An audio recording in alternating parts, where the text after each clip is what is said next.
Hey guys, it is Ben, aka the Fuseboxx. It is once again that time for an episode of Fuseboxx Engaged. So yeah, we have got a great show tonight. I am bringing on an awesome supporter and Bud, who has got a very awesome radical comic that is, let me put it this way. If you don't get this comic, you're not cool. I'm sorry to say. If you want to be cool, if you want the kids in school to look up to you, you're going to need to get this comic book, period. Like, there's no other way around it. I'm sorry. But yeah, let me bring him on right about now.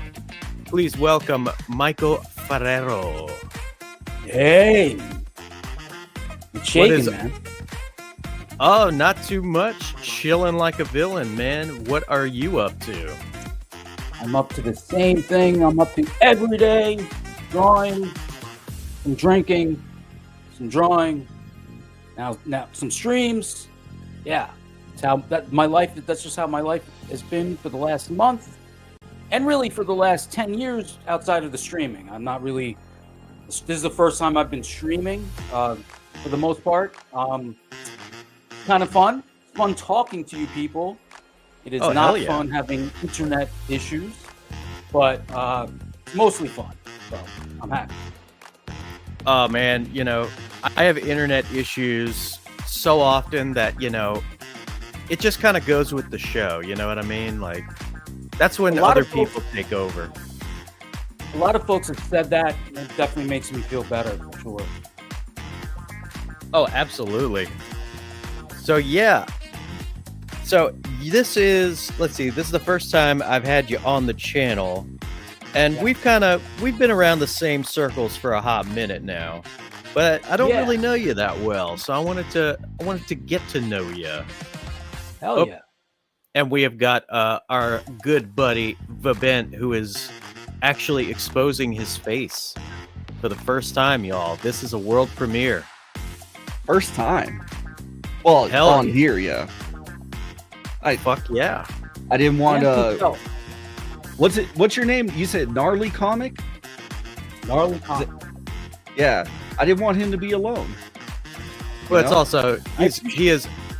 His real name is even cooler. It's Michael Ferrero. Michael, I can't roll my R's. I'm married to a goddamn Mexican. I can't roll my R's. Well, that's just the way to be. Yeah, American. Yes. What is up, Baki? Always good to see you, bud. So yeah. So Michael, where are you from? Yeah, I mean, you don't have to dox yourself, No. I am from the loveliest state in the nation, what some refer to as the armpit of the nation, but I wear that with pride. New Jersey, southern New Jersey right now. Damn. Exact. Yeah. Nice. It seems like some of the best creators are coming out of New Jersey. Dude, I was saying that, I guess, again, it was in Liam's chat, because somehow New York came up. And I think Liam brought up how, New Jersey's always the butt of jokes. And I think it's because we have produced more legends, pound for pound, than New York. When you just look at all the, actors and musicians, and it's crazy. Oh, hell yeah. And I mean, I'm from New Orleans, so, I mean... Nice. I would say we're not really the butt of jokes, but we should be. Because... we're a city full of alcoholics and swampland. Yeah. And degeneracy. That's how I came to be. Corey. Awesome. So yeah, what got you into comics? Was this like a lifelong dream, or was this something that came up at some point? To be honest, no. I've been a lifelong comics fan. Going back to when I was a kid, I'm so glad you asked this, because at first when I knew I had to go on streams, I was like, oh God, I like most kids getting into comics, I have a soft spot for cape shit, but that's not really my real love. So I have some knowledge about that stuff, but my real comics love is like satirical stuff like Gru, the Wanderer. And when it came to Marvel stuff, it was like Spider-Ham. I was huge into Mad Magazine. And a lot of comic strips, like this political one, Bloom County. Yeah, so, and then later on, manga, big time, for sure. Oh, hell yeah. So I go through phases where friends will get me back into cape shit. Back in the 2000s, I think I was reading a lot of DC up to New 52. And that's the thing. It's just funny that multiverses became this it thing because, like, I can't stand them. At least in comics, I was like, oh, God, this just seems like a lazy excuse to, like, resurrect people or have a different version of so-and-so. So, oh, definitely. I don't know. Yeah, so I love superheroes. I don't know if it's controversial. I just saw the Superman movie. I loved it. I got, like, choked up. I really loved it. But even that, like, I think I was telling my brother, like, even with Superman, I'm more of a fan of the cinematic version. So I grew up with, like, the Christopher Reeve movies. I love them so much. So yeah, so long story short, I got into music as a kid, and that was like my love, passion, whatever, for so long. Of course, I always loved art and comics and movies and stuff. I decided I wanted to make a concept album at some point, and then I kind of aged out of music and put it to the side, but I didn't want to let the characters go. So I had one of those kind of shower epiphanies where I'm like, you know, why don't I take that story and try to make a comic? Now, mind you, I had drawn a little bit as a kid, but I am unskilled. I've spent the last decade like trying to build my skills to something that I'm happy with. Like, it's obviously not like super detailed, like EVS or like John Malin style. But that's fine because I love manga, Akira Toriyama, Kenichi Sonata, the guy behind Bubblegum Crisis. I love sexy gals. So yes. Once I was able to kind of get that, I felt more confident to make a big book. Yeah. Hell yeah, man. I mean, that is awesome. I mean, yeah, I totally relate to the shower epiphany. Nice. That's when most of the epiphanies happen, you know? That's when the golden ideas come, is when you're naked and you got water on you, you know? True.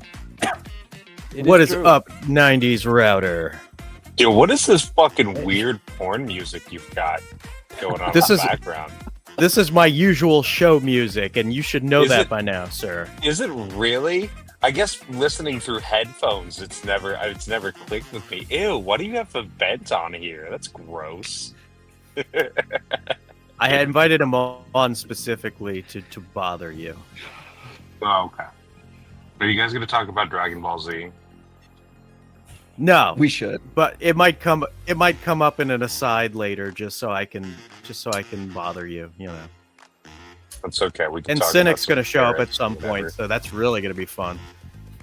I wonder Cynic. if he'll go on. I just saw Cynic in the Salty and Savage chat. He was giving them shit.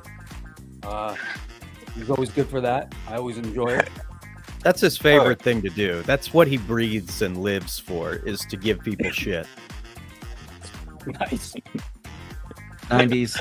Have I ever told you how much I miss my wife? Oh, God. No, I don't think you've ever mentioned it. Oh, Dear God. Is she finally been back? at work all day, and I miss her. Fuck off. Shout out to Corey Barton in the chat. You got good taste. Oh, God, yeah. Corey Barton is awesome. I'm currently outlining issue 3 of Outlaw Nights, and I'm hoping to get him to do Outlaw Nights issue 3 because I love his style. Oh shit! You're doing Outlaw Nights as well, are you? Yeah, I know. I saw you were doing it, and I figured I'd just copy. I mean, it's not copyright. I don't think it's copywritten. Fuck, I have no idea. I don't know. But yeah. So Michael, no, you were talking a little while ago about how you were into comic strips, and I can definitely relate to that because I thought I was kind of a weirdo in CG because growing up, I didn't read too many superhero comics. I read stuff like Garfield and Calvin and Hobbes and all that, and I thought like, oh god, am I like the weirdo? Like, is nobody I thought else? the same thing. Really, dude, it's been pretty cool because, like, on one hand, I don't think my comic would have funded without CG, but at the same time, leading up to it, I was getting friendly with these amazing CG folks, but I was like, my stuff, I don't really think is like their cup of tea. We'll see what happens. I know there's some people. I mean, speaking of Liam, like, you know, Dino King was like this big thing, you know. So when I saw that, I'm like, all right, well, that's kind of manga-ish. Like, maybe they'll give myself a shot. But yeah, dude, I totally was like, these people are really cool, but I don't really feel like I, you know, quite fit in. Well, that's the thing. That's why we oddballs, we all have to gather together and form an alliance.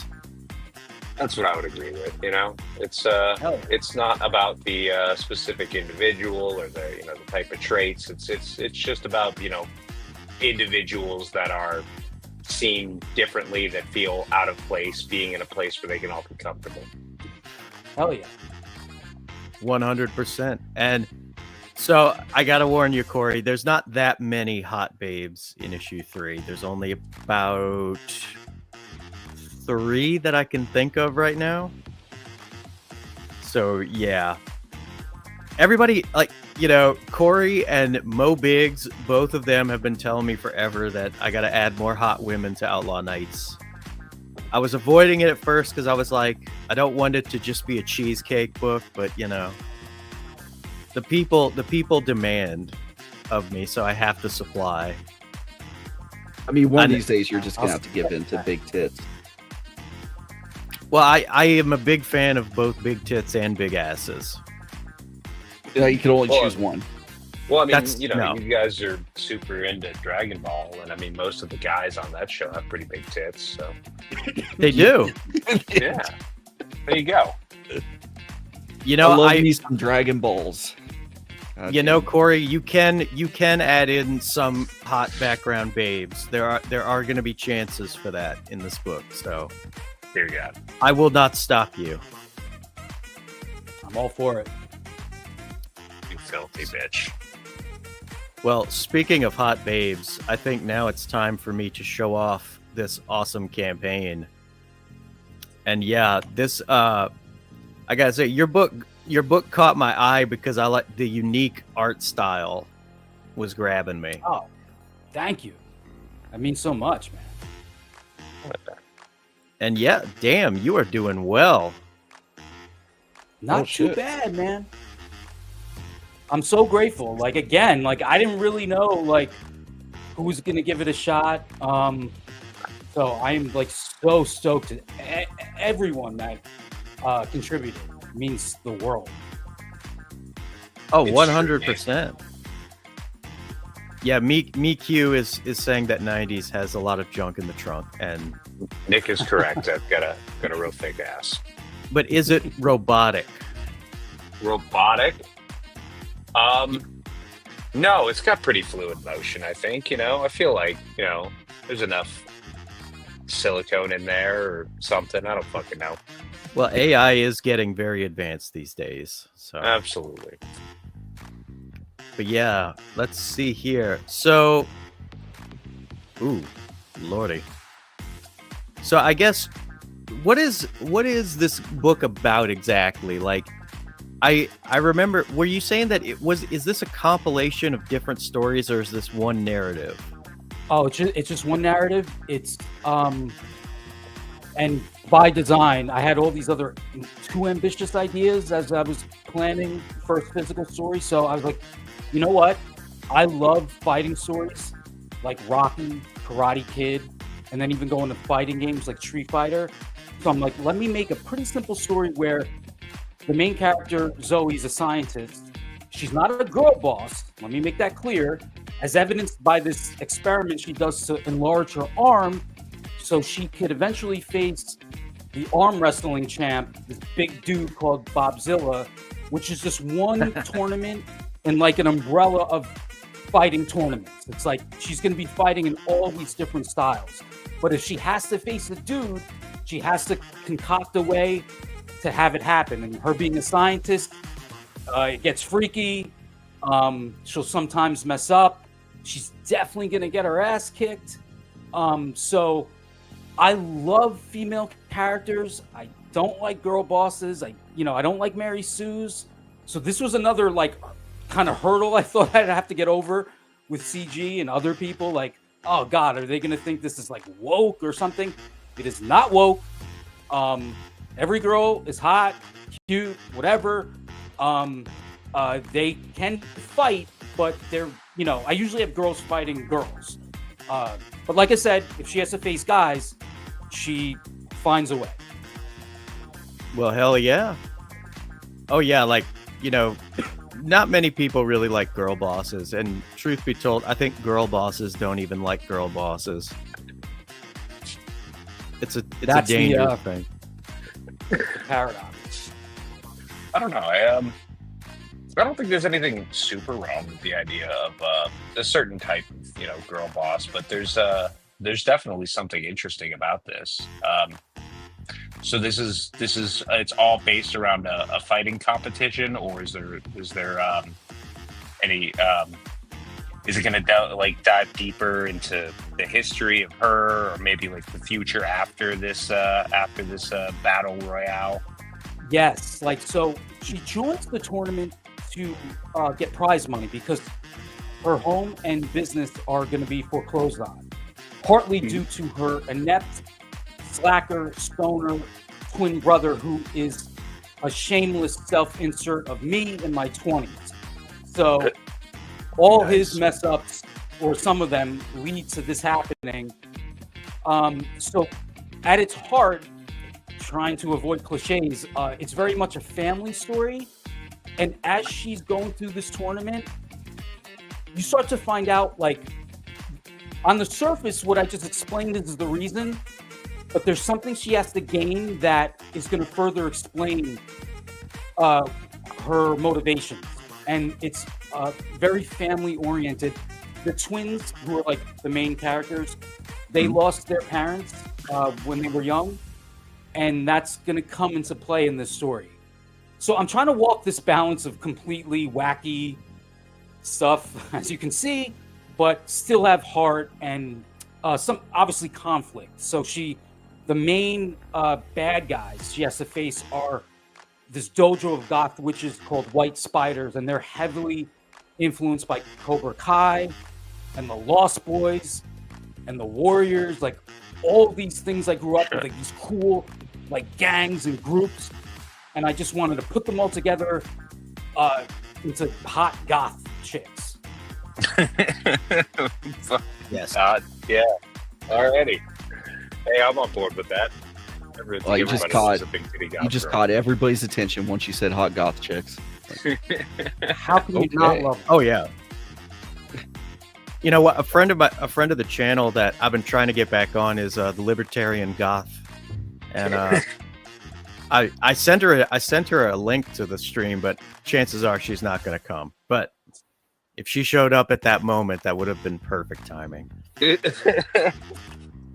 When I went to retweet you, I went to your profile earlier to retweet you, and I saw you had retweeted her. I've seen her around. I've never interacted with her, but Libertarian Goth sounds pretty cool to me. So, yeah. Oh yeah, she sells pinup calendars. Yeah. Nice. So really? Wait. Oh, like God, a pinup calendar, like artists pinup calendars, or like photographer, like what? Pictures of her in okay. sexy goth gear. Yeah. All right. I got you. Yeah, Sounds it's like good. Does she do anything outside of that? Anything like social media? Yeah, she does a podcast where she talks about political stuff, and I've had her on the channel a few times. We've mostly talked about like the Marvel movies, and she talks about how she's in love with Loki, and I talk about how the TV show Loki was such a horrible letdown. And that kind of stuff. I feel like she would definitely be a pretty interesting person to have on to take a look at this as well. Because I mean, this is actually really interesting. I like this. I like the art style. I like the color. It's really vibrant as well. The story definitely seems it. I don't know how to describe it. It's unique in the sense that it doesn't feel like every other fucking story that you tend to see. There is something a little more significant to it, even if it is just kind of it's centered around fighting or a fight. An organism like a I don't want to say a fight club, but it seems as though I mean, I could definitely see the inspiration for the Warriors as well, and that. Oh man, that movie is a massive influence to me. I love the Warriors. So, oh dude, you're my kind of people, man. And thank you so much. I appreciate that you like the colors and everything you said. That means a lot, man. Thank you. Mm-hmm. I've been meaning to ask, who are the white spiders? Because they're the ones that have been getting my attention the most. Yeah, I really love them. It was one of those things like. I had the other characters for years going back to the little web comics I made. When I decided I wanted to make a big like graphic novel story, I was like, okay, like she's got to face like cool, worthy opponents. I sketched out, I think, the Day of the Dead looking one first. And then the name came to me, and they're, as I started developing them, they're really bad. They are, can I curse here? Oh, absolutely.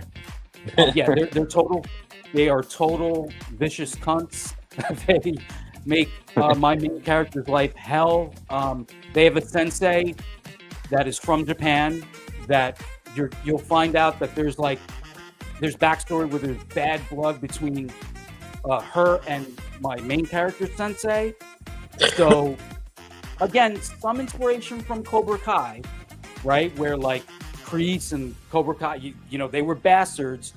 But one of the differences here is these girls murder. Like they're not just a dojo; they murder. So, yeah. Oh hell yeah! I just noticed the soda can that says Coca-Cola. Yeah. Oh my god, that's good, dude.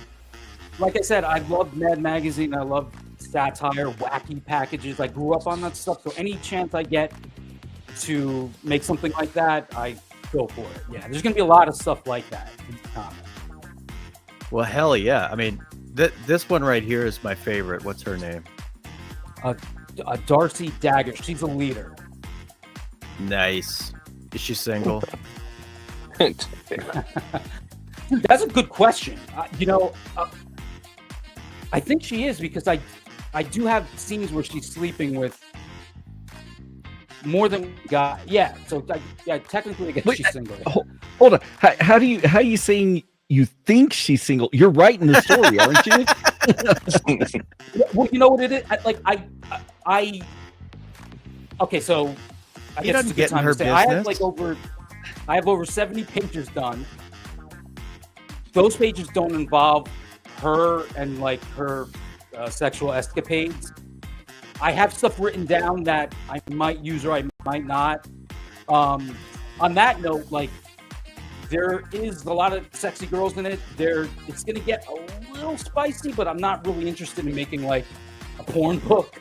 Yeah. So I'm trying to walk that balance of like, solid story, all those elements, but walking that line, I don't want to get into like total boob book territory. Yeah. Don't you judge him for Ben, okay? He's working on the future of the story and the characters around it. He's not exactly sure whether or not she has decided undoubtedly that she is in a relationship or whether or not she's just figuring out who she is. I don't know. I like to think that there's a possibility that, maybe you could even do, like some side plots with a little more into these characters, give them a lot more perspective if you haven't already done that or if you're not already planning on doing it.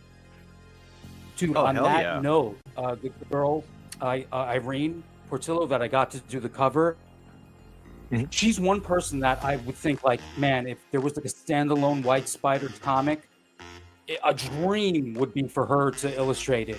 I think she's caught up with like family stuff, and I'm sure she has plans for her own book.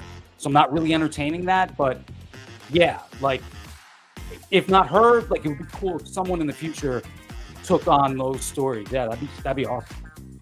And I mean, the thing about it is she's a strong. I'm talking about the character. She's a strong, independent woman, and Vivint. Like, maybe she didn't tell Michael about her dating status. Maybe that she just wants to live her life, and I don't know. Her body, her choice, right? Yeah. No man is going to draw her a certain way. No. Now we're getting into the SJW territory. Whoa. We're walking a thin line here, okay? Her body, her choice, okay?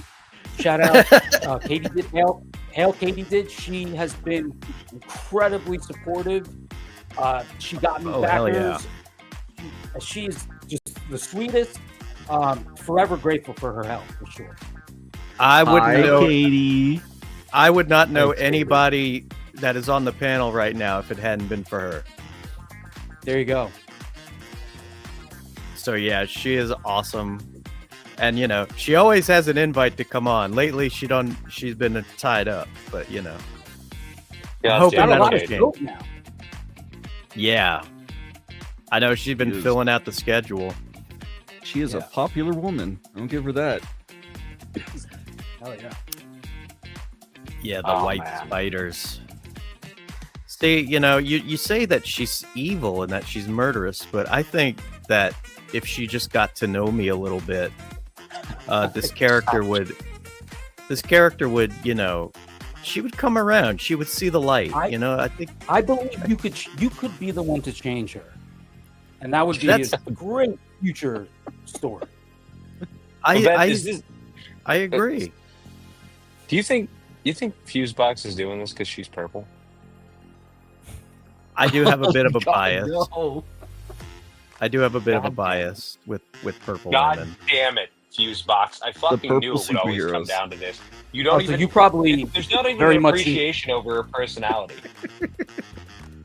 You probably very much enjoyed Purplegate, I take it. I barely paid attention to it. I was just kind of like, why are people arguing over the color purple? It's such a stupid concept.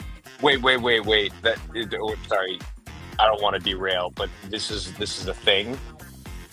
This was a thing.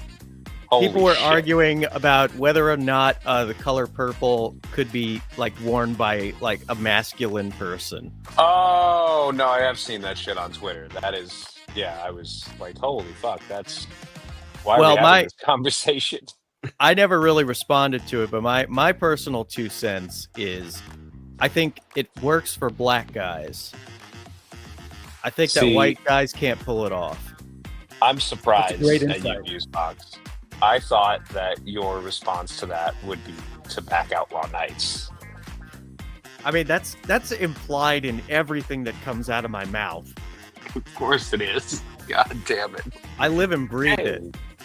Check out this fantastic creator's really awesome comic book. Also, back Outlaw Nights. Hell yeah. Oh my goodness. There we go. Is this a character? That is one of my that might be my favorite character. That is Mika Margarita, the stoner heart of my past. I was gonna say I didn't even stoner look like she looks like she is like those eyes. Holy shit, She is on like she's a fucking Molly. Damn. She's on shrooms and acid. She's Oh well, yeah, she goes beyond weed, but I don't want to. yeah. Get We'll just stick with stoner. Yeah. That's fair. Out of curiosity, then, so the white spiders, that is right? Are they the primary antagonists, or are they just one of the, like the many? Are they going to be the focal point of our protagonists' issues, or does this go beyond that, or there's smaller clique? There are so since it's a tournament, the white spiders for sure are the main antagonists, but since it's a tournament, when Zoe gets into, say, like bare knuckle boxing, there's a cat girl from another dimension that she has to face. So she is an antagonist at that moment in the story. Her twin Mikey might try to sleep with this cat girl. I don't want to give it away. There's also a fish girl that he might also try to sleep with. Yeah. Oh, wow. It's the better kind of fish, though, right? It's the fish side at the top and the lady side at the bottom, right? Yes. Okay, perfect. Well, why is that automatically the favored part? Well, I'm sorry. How are you going to breed with the other part? I'm talking about the ones where they got the fish top and the woman bottom. Yeah. Well, I'm sorry. How are you going to? You're not asking. I'm sorry. Yeah, see, we inverted it. Okay. Sometimes, butter faces, you got to just kind of power through it. You know what I mean? Yeah. Well, I mean, there's no other way to get past that, right? Because, I mean, you could fall in love with, a beautiful mermaid-like character, but at the end of the day, when you go to bed, like, how are you gonna? I would think like they probably do it the same way fish do it, where, they just kind of drop their eggs in the ocean and you just kind of fertilize them. Yeah, but is that gonna work the same way if you're a human? Well, I think you're thinking way too fucking much into this. Let's just. I'm sorry. Well, this is important. We got to figure this out. So I do think that it is possible for a man to inseminate the eggs, because mermaids are half human, so you have to think the DNA has to mesh somewhere. Now, the children might end up being like, messed up or, kind of retarded. Maybe they might also be, just born sterile. That's kind of nature's way of saying you've gone too far, Indeed. God damn it, this conversation. No, like, have you heard of ligers? Of course. Yes. Yeah, they're real. It's just that people bred lions and tigers, and ligers, they have gigantism and they're born sterile, because God was like, I didn't tell you to do this shit. Wait, so that Napoleon Dynamite artwork is not fan fiction? That's okay, a real hang thing. on. Hang on. Oh God. No. God. I was hoping somebody had not heard of this. God damn it! Let's stay on topic. What the fuck? I just wanted to We push can't. I'm all about derailing. Fucking sidetrack up all the time. Have you not seen my show? I am the king of sidetracking. Son of a Let bitch. me see here. I mean, I don't see the problem with this. I mean, hang on. Share screen. I'm an old man. My Here we go. Bringing up this girl. So this is a liger. Beautiful. God damn. Yeah, and they are huge. They grow to be like 8-9 feet. Not like that, but I mean, like, when they stand on their hind legs, they're like 8-9 feet tall. And yeah, they are born with gigantism, meaning that they don't stop growing, and so unfortunately they die kind of young. And then they are also born sterile. so they can't reproduce. That I didn't know. Yeah. Unfortunate. Well, it's like people keep fucking with shit, and every once in a while, God's just like, yeah, I didn't tell you to do this. What are you doing? Knock it Fucking off. with everything. But yeah, so back to the main topic at hand. I wanted to know, are there aliens in this book, or are they like demons, or... No. So- It's funny. I think Dan Lawless or someone, when I was on Katie's stream, was like, wait, there's aliens? There's just portals that open up to other dimensions, or Oh, wow. they open up time travel. So I have like punk rock guys from 1979 Britain coming through, cat girls from a cat dimension, but no aliens, not yet, not in this story. Okay. So who is this, and what is she?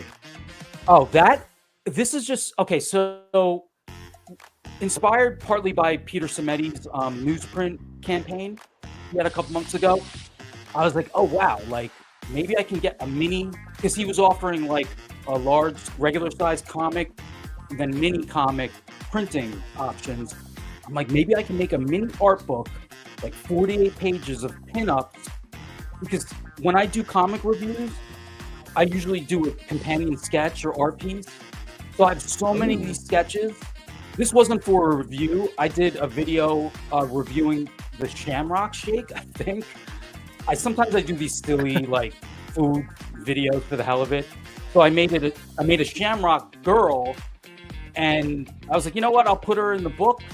I'll make it spicy. That's why the black bar is there. And that's partly inspired by considering putting a campaign up on Kickstarter eventually. Everyone and their mother's been like, Kickstarter loves boobs. So I'm like, all right, like I'll just spice it up a bit for this pinup book. Again, it's not going to be, I'm not going to show all the bits. There's not going to really be like, below stuff. But, and they won't all just be topless. Like, it's just, the idea is just classic sexy pinup girls, but, kind of weird, like a green shamrock girl. Yeah. I mean, I dig this, even though it is an abomination against nature. I do like it. Nice. I love it. So Zoe's a clever scientist. She knows how to handle herself, and she's working diligently to get through this tournament. She obviously has herself and she's her brother on her side. Is there any other allies? The stoner girl Mika is one of her best friends. There's an ex-white spider, Lila, this is another great that you mentioned this. It gives me an opportunity to mention one of the main themes behind this book. Besides family, one of the major themes is science versus magic. And that's partly inspired by things like we feel in life where, like, on one hand, like, sometimes I want all the information. I want to know exactly why something is the way it is. But sometimes I don't want that much information. I kind of want the magic to remain. So I always go to George Lucas, like with Star Wars. Like, I'm a giant Star Wars guy. When the prequels came out, I hated the concept of midichlorians because it totally killed the mysticism of the Force. He tried to inject this like pseudo faux science in there, and it was just the worst. So that's fiction, but there's even things in life where, someone will try to, obviously the biggest one is God. A million atheists have tried to like convince people, oh, there's no God, and that's the best example of like, okay, I can I'll explore why there wouldn't be, but how about we just not fake it, but I just feel like sometimes you just have to kind of accept the magic, accept things we don't understand, and in many cases, it makes life better, more enjoyable. It gives us hope. Again, I don't want to walk the line of faking it or convincing myself of something, but I don't know. As you can see, like I've kind of not struggled with. Well, I struggled with this as a kid, but as I've gotten older, I kind of like exploring that like push and pull between science and magic. So in this story, Zoe, being a scientist, falls more to the side of science can handle it, where her best friend Lila, the ex-White Spider, practices dark magic, achieves things with dark magic that Zoe can't. So she kind of tries to convince Zoe, like, maybe you should accept some magic to get this stuff done. And that's going to be part of the story. I dig that. Awesome. Cool, I think it'd be really cool to see a team up as well. Team up with black magic and science. Yeah. And especially since, like, you brought up like something like, I used to I've thought a lot about that too, where like in my fantasy stories, I like magic that is just magic. And it seems like a lot of modern fantasy keeps trying to break it down into like, well, it's actually this scientific process doing that or whatever. And it's like, well, you're kind of ruining the fun of it when you do that. It's like how I think like I like to listen to these guys who do like reviews of like, you know, the Marvel DC movies, and they were talking about how the Greek gods were in the Wonder Woman movie, and they're like, well, how does that work in the universe with science and technology and all that? Where did they come from? All that. And it's like, they're the gods. Just accept it. Like, you know? Exactly. I mentioned Street Fighter being a big influence. Now, granted, that's a video game that is not really known for its story, but that's part of what I love about it. Ryu and Ken can do Hadokens. Why? I didn't care why. It was just cool that they could. You just accepted it, and that is another huge influence on my story. Yeah. Oh yeah, and similarly, how the warriors of Dragon Ball summon Chi in order to expel their energy. You know, exactly. I had to. We're talking about Dragon Ball now. All right, let's go. I had to slip that in. You know, you always have to slip it in. Although that's how you I know end up in the situations you do, Ben. I do. You shut your mouth. I do know that. I do know that. I know Akira Toriyama, I think toward the end, he tried to slip in this pseudoscience about the Super Saiyan transformation. It's a mutation of the cells. Yeah. It's like they have an abundance of S cells. Gee, I wonder what the S stands for. Yeah, they can't help themselves. These guys, I love Lucas, I love Toriyama, but just let it, leave it. Don't elaborate. Ay. But yeah, I just, you know, I want these alien women to be in the story. I know that they're not, but they should maybe be. volume or the second story. Yeah. Is this Red Sonja?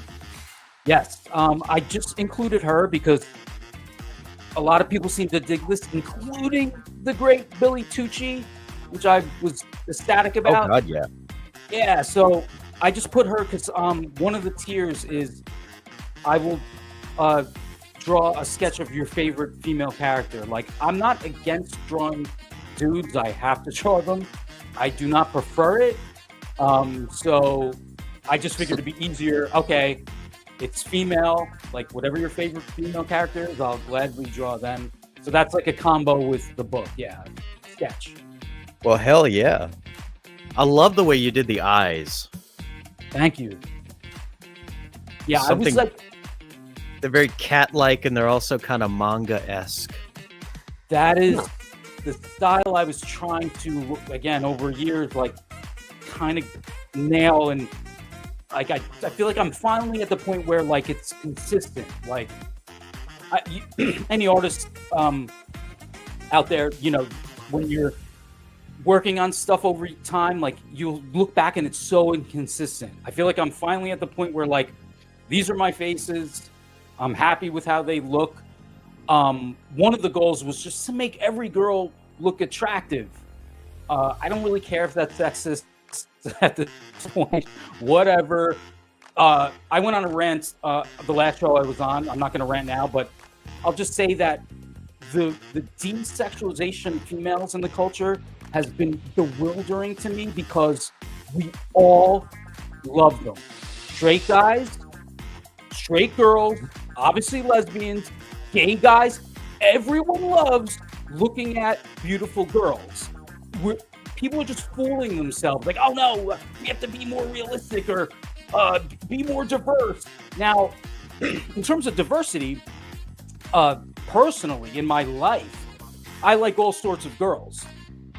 Amen. But I separate that when it comes to art, when it comes to what people want to see, at least for the time being, I'm just kind of relying on what's attractive. So that's kind of like my North Star when it comes to art. Like, just have the girls, whatever their expressions are, whatever it is, poses, let it be attractive. Amen. Although a lot of what I find attractive, I think a lot of dudes in CG would disagree with, but you know. Oh, please elaborate. I like dump truck booties. God God. I mean, I'm with you. I mean, wide load. I'm with you. I mean, it starts beeping when it's backing up, you know. Oh, Jesus Christ! He likes the fat white women with those. No. Is that where all the fucking fat go into their ass? No. It never works with the white ones. I remember back in the day where you stumble upon porn, right? It's either like in your uncle's closet or under a fucking bridge or something where all the homeless slept in. It's under a bridge. Always under a bridge. It's always under a bridge. And that's where I found mine, was under a bridge. And a part of it was this weird niche porn magazine of just fat white women in these G-strings and thongs with these. I'm like, wild. I noped out. I thought that was just porn. That's just all porn is like that. And I'm like, no, I'm never gonna fucking love this ever. Well, now, ever. You're describing rural Louisiana. Wow. I just described California. Well, it's just that's all the women in rural Louisiana. Oh, well, yeah. You're God. Fucking 90s is trying to. Oh God. And the crazy thing is like every single fat woman in that porn mag looked like they didn't have any teeth. Like, how is that even fucking possible? That's where you're getting into real deal breaker territory. I mean. Oh yeah. But hey, that's Ben's type of women. No. Teethless, fat asses. Never. Hey, listen. Gum job. No, you can close your eyes and picture that it's Tony. No, no. Like you've seen, you know, Cardi B and all them. That's what I'm talking about. Oh, it seems so fake. Listen. I don't even want to discuss Cardi B. The amount of conversations me and Ruby have fucking had about that shit. I don't want to anymore. I hate her personality, but she's attractive. I'm not even talking about that. Yes. I will die on that hill. Oh God. Far from attractive. But I see a good old Zoe is constructing an android. Oh yeah, well, she's actually having her little robots do maintenance on this one. Again, there's some of the portals are time travel enabled, so there are robots of various advancement that come through. So from different years. So this one is I can't remember the year, but there are more advanced, like kind of Blade Runner inspired replicant, like pretty much indistinguishable from human. This one is like in the halfway point. Obviously, Zoe's. Oh, so the dialogue here, I can't even remember if it mentions it, but Zoe discovers that it's her engineering work that eventually leads to these more advanced robots. So it's kind of cool, the idea that through the portals, robots come to her lab for maintenance when she hasn't even, you know what I mean? Like, she didn't design them. She just designed what led to them. Well, I'm seeing in the dialogue bubble, the first one here. It's all come full circle to the conversation we were just having. You know what it is? Like, I have you guys like kind of small, so I can see everything. So I can't read the dialogue. Dude, like, I've written so much. I kind of know the gist. She's trying to convince this kid that she's going to do an experiment on. But here she's describing like what I described about the engineering. I can't remember the exact dialogue. Oh, she Go said on, that. Fuseboxx. Oh, Go on, she read it.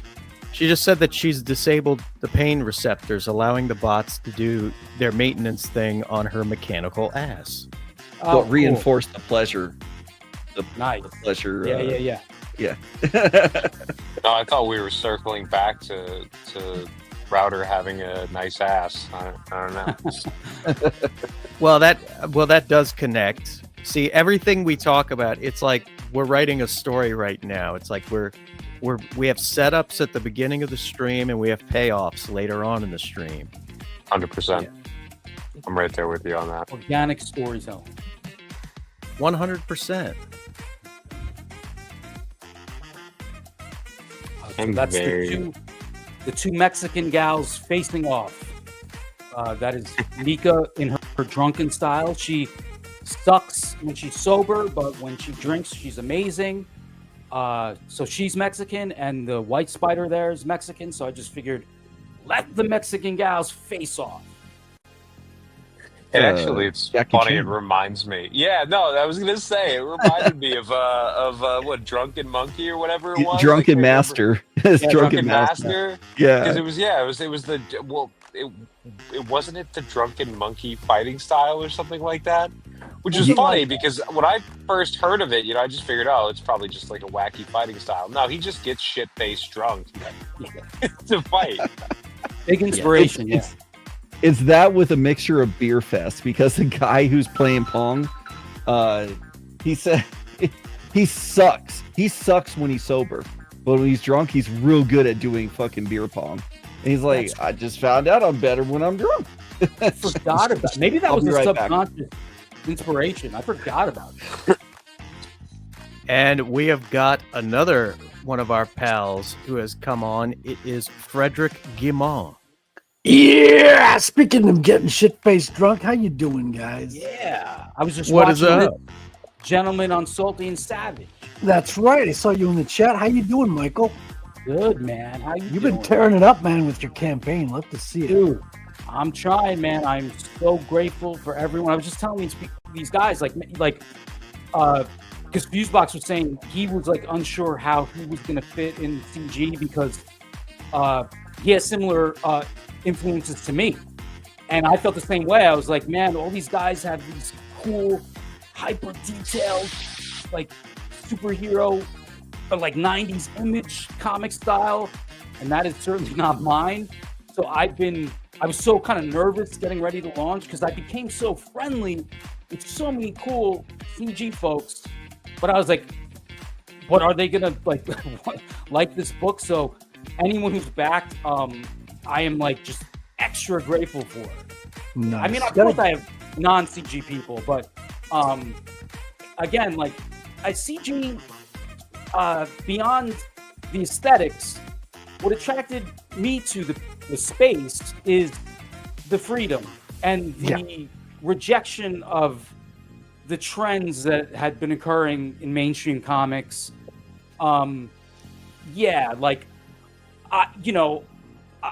As you can see, like I have a lot of female characters, and some of them are white or whatever, but I certainly try to make them sexy. And even I was just ranting before about the desexualization of females. So when that happened in the mainstream, I was like, I'm out. Like, you know what I mean? Like I can't. Oh yeah. I'm not even gonna bother. I mean, I got some babes in my comic as well. I was kind of panicking as I was drawing it because I was like almost halfway there, and I'm like, wait, there's not enough leaves in my comic yet. And because they come in the halfway point, right? I was like, because he goes to jail in the first half of the comic books. Not a lot of female in jail, you know what I mean? But yeah, you got to have the hot babes. Right. I mean, you got Corey Barton in the chat, man. You know, he likes them hot and sexy as well. You got to make it interesting for people. We are human.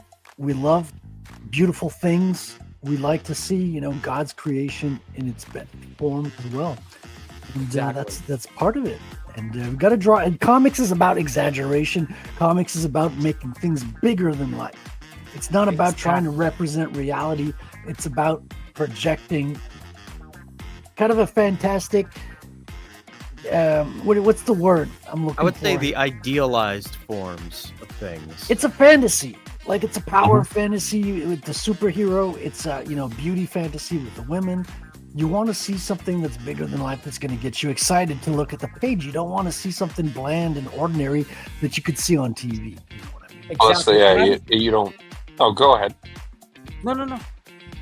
I was just gonna say, yeah, you when you get into this, you want to be able to be taken out of reality. You don't want to have to see everyday life. It's there to be fantasy. It's there to be able to to feel excited about something. That isn't just the same kind of mundane whatever you typically go through. Exactly. On that note, I was gonna say, if you want reality, watch a documentary, but that's not even accurate because, as we've seen, they will gussy up documentaries. They will add elements of at least dramatism, if not fictionalizing it. They still present it as a narrative, so that's not even totally real. So why are we trying to make comic books realistic? It's just crazy. Yeah, it's the idea. It's why, and you're making a crazy long book as well, Michael, right? This is going to be 152 pages or something insane like that? Oh, maybe not that long. At least 120 plus. 120. That's still big for a book. Yeah. To be fair, that's usually a compendium or an omnibus or something. Part of that is because since I kind of do a manga style, right? I'm not going to have many pages that have 7 to 8 panels. So a lot of the pages are going to have 3 to 4 panels, which increases the page count. So we're trying to make it clear. There will be many pages with multiple panels and a ton of dialogue and stuff like that. It's still going to be I'm still trying to tell a big story. So part of it is just trying to give people value.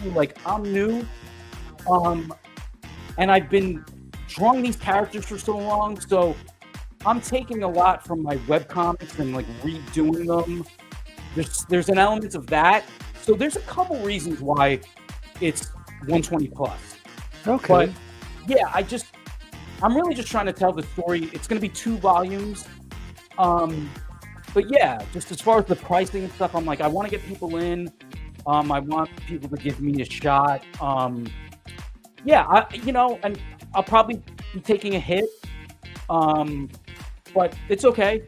I just want to get in people's hands. Yeah. You're gonna take a hit of weed? Yeah. What are you talking about? Hell yeah. No, that's one of his characters. Yeah. Oh, yeah. Hell there you yes, can see the indeed. fish girl I was talking about on the bottom left. That is the yeah, the fish girl that the character Mikey is. He tries to. She looks slippery when wet. If you know what I mean. Yeah, exactly. Boy, you're getting. I was just saying, Frederick's getting thirsty while he's drinking. Hey, I'm French, okay? You can't take that. You can't take the Frenchman out of me. Never heard this side of you before. Well, it's past 9 o'clock, and I've been drinking on Salty and Savage. So there you go. See, now with the slippery when wet comment, now I can't help but imagine trying to fuck in the shower, that sort of scenario, which makes it just so much more difficult. I don't know. Wow. I don't know. Maybe it's fantastic. I've done that before. When it's a cramped shower, it's not that fun. Well, that's why you got to do it at the gym. I don't know what kind of Wow. gyms you're going to. This went south real quick. Planet Fitness. They allow everybody to have sex in the showers. I'm just saying when it's a cramped shower, it's like, you know, you can't maneuver and oh shit, like your hair's in my face, you know. You guys have terrible fantasies. I'm just gonna say it. That wasn't a fantasy. I That think happened to me. See, and I'm sure it did to the Bend as well, and I'm sure he let all the other guys in the shower room watch him too. Sick fuck. That's how I get my free membership. Fuseboxx, now I'm seeing your shower epiphany thing in a totally different way.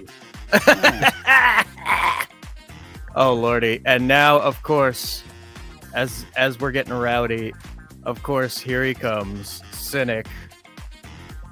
What's good, everybody? It's your host, Stimulated Cynic, on Of course. Fuseboxx Engage. The show can start now. How's okay. been treating you in my absence, everyone? What's going on, everybody? What's happening, man? Does anybody need a drink? Do I need to refill anybody's drink? Could you get, hey, excuse me, miss, could you get sandwiches for the boys and be a good broad and hurry that up, Toots? Oh, fine. What's going on, boys? What do we got here? This We have been checking out Michael Ferrero's awesome comic Kool It, and we've been talking about all the women and all of the crazy scenarios that go along with it.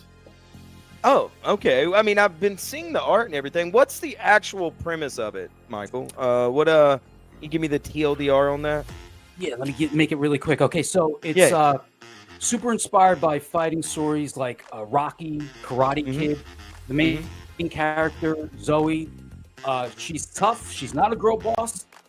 So she's going to have to really fight in this big tournament for prize money to save her home and business. If she faces dudes, she has to conduct experiments on herself to handle that. All right. It's also influenced by Street Fighter, Mad Magazine, Garbage Pail Kids, Quentin Tarantino flicks, Kung Fu flicks. Yeah, all that. Sounds Also the good, man. Warriors. Yeah. And You're drawing and writing this yourself, or Hold on, you said Quentin Tarantino flick, so that means there's going to be a lot of foot fetish scenes.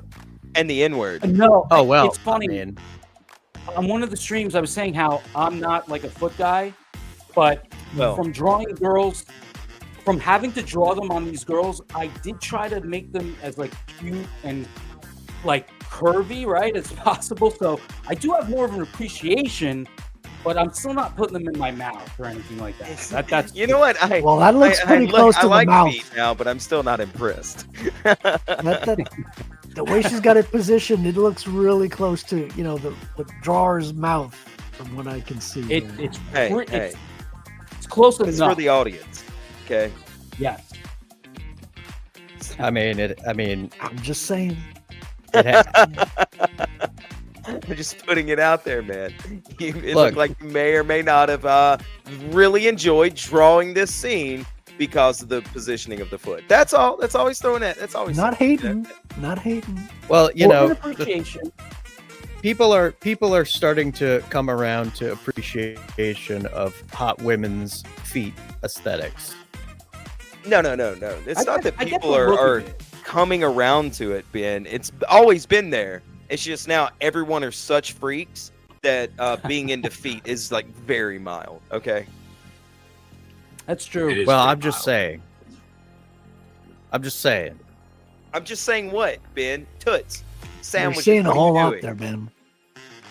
Look, Latina ladies tend to have very Oh. gorgeous feet. I'm just saying. Yeah, but you're what about No. what about the black girls that you're into, Ben? Not so much. Oh, Lord. Now I want to know what's wrong with their feet. It's not. You've never seen them in Walmart No. before? Like, well, Oh, down no. here in the South, right? Because it doesn't get so cold, they wear a lot of open-toed shoes, and it's the oddest thing. They're always like a size smaller than what their actual foot should be, and so they're always hanging off of them, and it's the weirdest thing ever. It looks like they build brick walls with their feet. Okay. And I never understood those women that go out that wear toe separators. Dude, it gets cold here and they still wear them here. That is weird. Wait, Yeah, it the doesn't fuck make is a any toe fucking separator? sense. You know, like And, when, and, their, when and a their woman- sandals are mostly destroyed. Hold up, Ben. Walk this out for me. What the fuck is a toe separator? those things that they put on when they're painting their manicures. nails. Yeah. For pedicures. Yeah. Wait, Yeah. hold up. When the fuck Button. have you seen women going around in public with toe separators, Ben? What Pretty fucking much- Walmarts are you pretty much- shopping at? Pretty much every day in New Orleans. Holy shit! That is wild. Is this not normal? I mean, 'cause, No, like I've never when I seen was No, in I SoCal, I There's saw nothing it normal all the about fucking this. time with white ladies. Yeah, I've never white seen women. that shit. I I've s- never I- specifically seen them go out in public. They're mid fucking pedicure, and they're just Yeah. decided, fuck it, I need to go pick up some Funyuns or something. Yeah, that's exactly it. They're always Let me in this throw my fucking toe rush. separators on and head out to get some frozen pizzas or some shit. Get some Oh, more yeah. toe separators. I know I'm only one nail away from being done with this paint job that I've butchered, but I'm gonna go get some fucking some frozen chicken. Yeah, so I can cook for the family today. I really need some pizza rolls right quick. Yeah. Jesus Christ. Ooh. And to wash that chicken with some Dawn. And bleach. Someone said Funyuns, and I thought they said Bunions. I was like, oh God, please, no. Oh, thank God it was Funyuns. So far, this is my favorite shot of this young lady. Holy Nice, shit. yeah. I was really happy with that. Yeah, I was trying to capture like again, sexy but sinister look. So basically, most of the women I've dated, There you go. hell wait, yeah. wait. I don't know about that, Ben. Hey. There's the feet again. Oh. There's more feet. That's true. Michael, do you need to dude, this is a safe space. Nobody watches Ben's show, okay? So Everybody you- watches. So you can tell us, like, if you're secretly into feet, brother. I'm not gonna judge you publicly, okay? Doesn't But, look like a secret No, anymore. like I said, just look.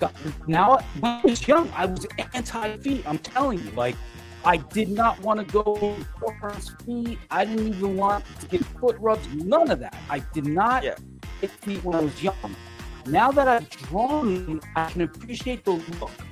I don't want them in my mouth. That's all I'm saying. You specified. You do protest twice a now. lot about putting feet in your mouth like that. Like, no one said that. You're the one that keeps bringing it up. I'll be right back, boys. Give me a second. I'm only responding to Skip. That's it. That's all I'm doing. Just making it clear. That's all. I just think there's a distinction. I don't understand. There was a girl I dated one time that she had dated a guy that was insane about it. He took every opportunity to put her feet in his mouth, and I was picking her brain to try to understand so why. there's some trauma behind it there. Okay. I Clearly. mean, well, that's the thing is I don't know about everybody else here, but I wasn't 100% sure because, it almost sounded like you were like, listen, you can put them in my ears, you can put them up my ass, but not the mouth. Mouth is a no-go. Boundaries. But you got to draw the line somewhere. That's Yeah, what being I an think artist is all about, drawing the line. Yes. Oh, so at 1.7K, which I think you're gaining on quickly. We're Little gonna close. get garbage That's pail a- kids. That's an arbitrary number. Why 1.7? No, that's garbage pail kids. Hell yeah. Oh, well, because 1.5 was the goal. So I figured, okay, 1.7, $200 to print them, give or take, seems right. The other thing is, Yeah. I had, this is my first campaign, and I had Same. the wisest decision to launch on Indiegogo the week they overhauled everything. I hear you, it was, man. Yeah, it was a nightmare trying to get this together, and so much of it was quick. Like, okay, what could the stretch goal be? And then to make the cover foil, which you'll see below, I'm like, all right, $2,000. That should do it. I did research it, but we'll see what happens. Even if you plan for everything, there's still a bunch of stuff you didn't even think of at the moment. Oh yeah, I totally get it. Murphy's law of effect applies to every artistic endeavor. We need to repeal Murphy's law. Donald Trump, I know you're listening. Murphy's law, let's get rid of it. He watches all the time. 2026. He's no a big more fan of Murphy's people law. with feet fetishes. Just saying. I mean, I hear you, man. I'm doing my first campaign as well. I did it for 3 months. I don't know why. I should have probably made it smaller, but people are saying, no, it's fine. It's fine. It's like, yeah, you're not campaigning for 3 months. Okay. Shut up. But I'm loving it, man. It's great. The community's been very helpful and supportive. And I think Hell yeah. it's a great space to be in. Again, one of the biggest things I take comfort in has been the community. Like, there's just no way, like, I would be able to do this on my own. Like, no way. Oh, well, I mean, that's the thing. Like, I've always loved this network. Like, I mean, new creators are able to get shit off the ground so quick. It's awesome. Like. And I mean, as fast as you can get the work done, as fast as you can actually get it out there. You know what I mean? And that's if you go through the network and promote the right way, you can usually get your stuff done pretty quickly. So Comicsgate, man, is a great community. I enjoy about 98% of it. We're not going to go into the rest of it. So, but yeah, I'd say, like, for every new creator, it's like, give yourself plenty of time to get everything together and before fulfillment. Like, when you set like your delivery date on your rewards, like give yourself like at least a couple of months breathing room so you can do it, because it's something is gonna come up that is gonna cause some trouble. Like, I waited till all the art for the book was done before I started the campaigning.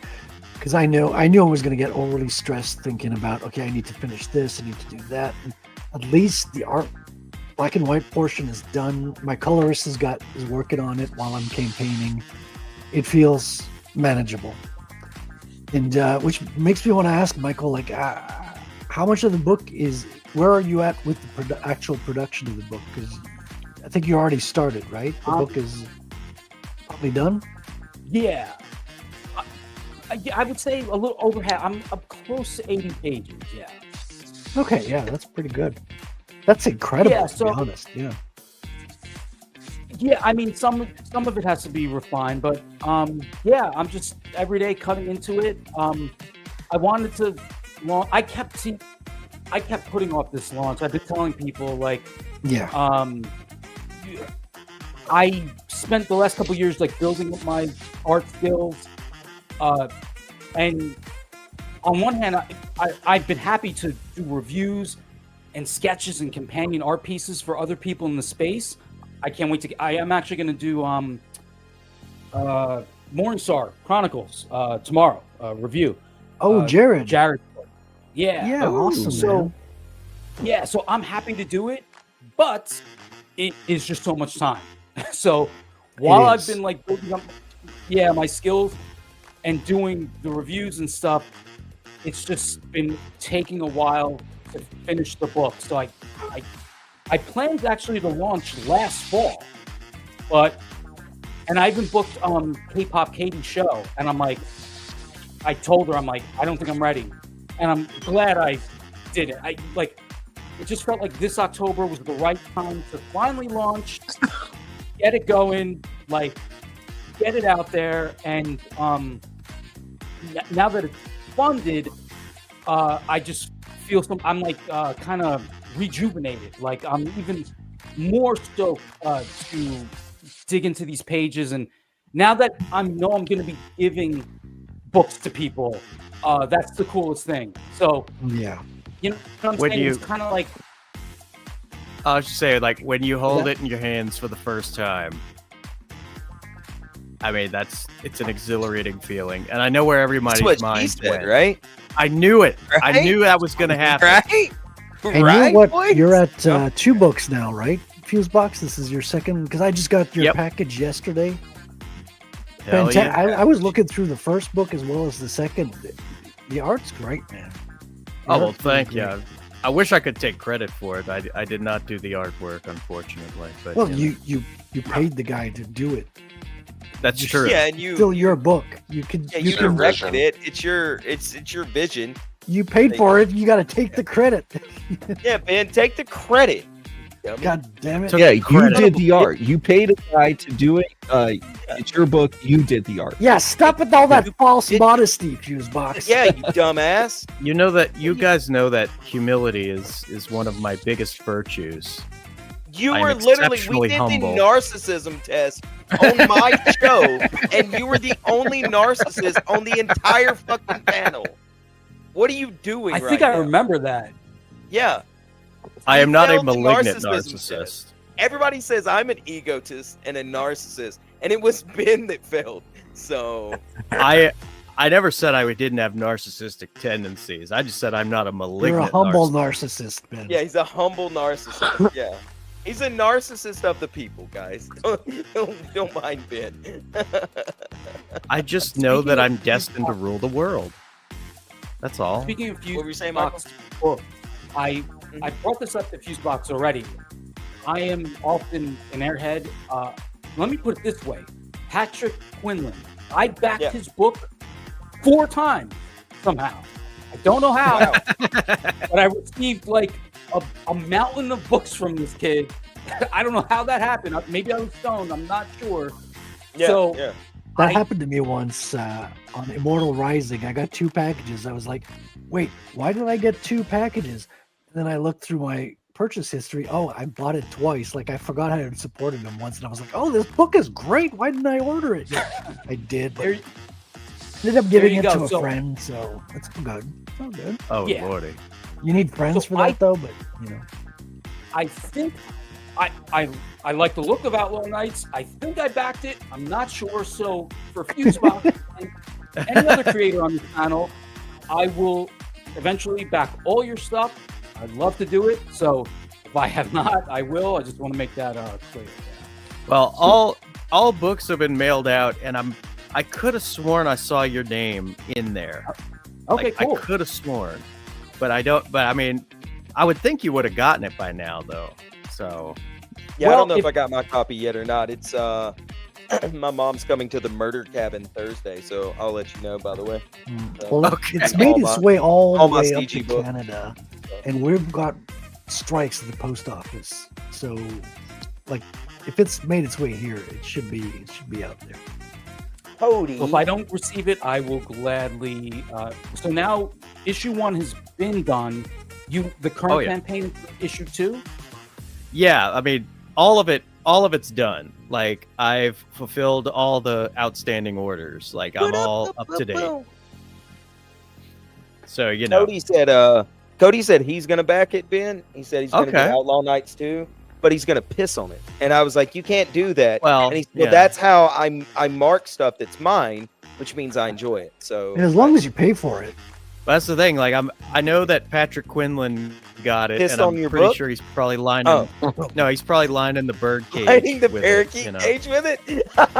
That was a great stream last week where we talked about how many birds Allie could kill. That was fantastic content. Riveting, mean- some would say, Ben. Hey, look. Sometimes my guests like to talk about strange things. I'm not gonna stop them. Yeah. I am gonna be polite. But yeah, I mean, yeah, Allie's had kind of a rough go of it. That's in why you life. should get puppies like I did, right? Just go get you a puppy and then don't kill it, right? Or shock don't it. get a shock collar. Yeah, is don't all get a I'm shock gonna say. collar. I I'll have tell you two- what though, if my channel gets struck, I'm gonna have to go to Twitch, and this puppy's gonna have to get a shock collar. So I just want to let Liam Gray know what he's doing. Oh, God. Okay? Sorry, that was just Wow. How do you You really know, feel? Well, how I really feel. very flippant about things, to be honest with you. Well, you So, know, Ben, I've when's the I've- third campaign coming out? Oh God, I am currently outlining issue 3, and I'm gonna start writing the script once I've got that done. Nice. But I mean, it's probably gonna be like late next year because it's gonna, you know, with my that late? horrible finances, it's gonna take me a while to get. Well, that's this why thing you done. can't. That's why you campaign, Ben. It's to finance the book. Maybe you should stop cash apping people, Ben. I did. It is an addiction. The lesson was learned. We've been over that. That's what crowdfunding is all about. You raise the money and then you pay your artist. Ben, I need some money there, baby. I don't care about your Outlaw Nights 3. Baby needs some diapers. Damn. You know, some stuff happened over the past couple of months. That, you know, I learned a lot of lessons. I'm Are just you saying, sure Ben, about baby, that? your baby need a new Gucci handbag. He just need it. Go get your baby a Gucci handbag, please. I think she needs her toe separators. Those My cotton God, balls. no. Lord Almighty. Wait, man, I'm just trying to help you help yourself get Outlaw Nights 3 out so you can come on the show. We can promote it, make you a millionaire. That's right. Well, that is my goal: is to become filthy rich and take over the world. Give all your money to some black ladies and ask you. No, for I'm cash. sticking What? with Latinas from now on. It's, Oh, yeah, it's that's not, It's not a That's whole what lot. I do it. Cody, where are you Latinas, going, dude? You can't climb on the table. You gotta aim high, guys. You know. Latinas are the most gorgeous creatures that God has put on this earth. Have you seen German That's girls? the truth. That's Have you the truth. seen German women? Yeah, German women are pretty attractive. I'm not knocking on German women. I'm just saying. French ladies. Ooh la la. I actually French have- don't exist. Here's the thing. I actually dated 2 French girls in my life, and the lack of deodorant was too much.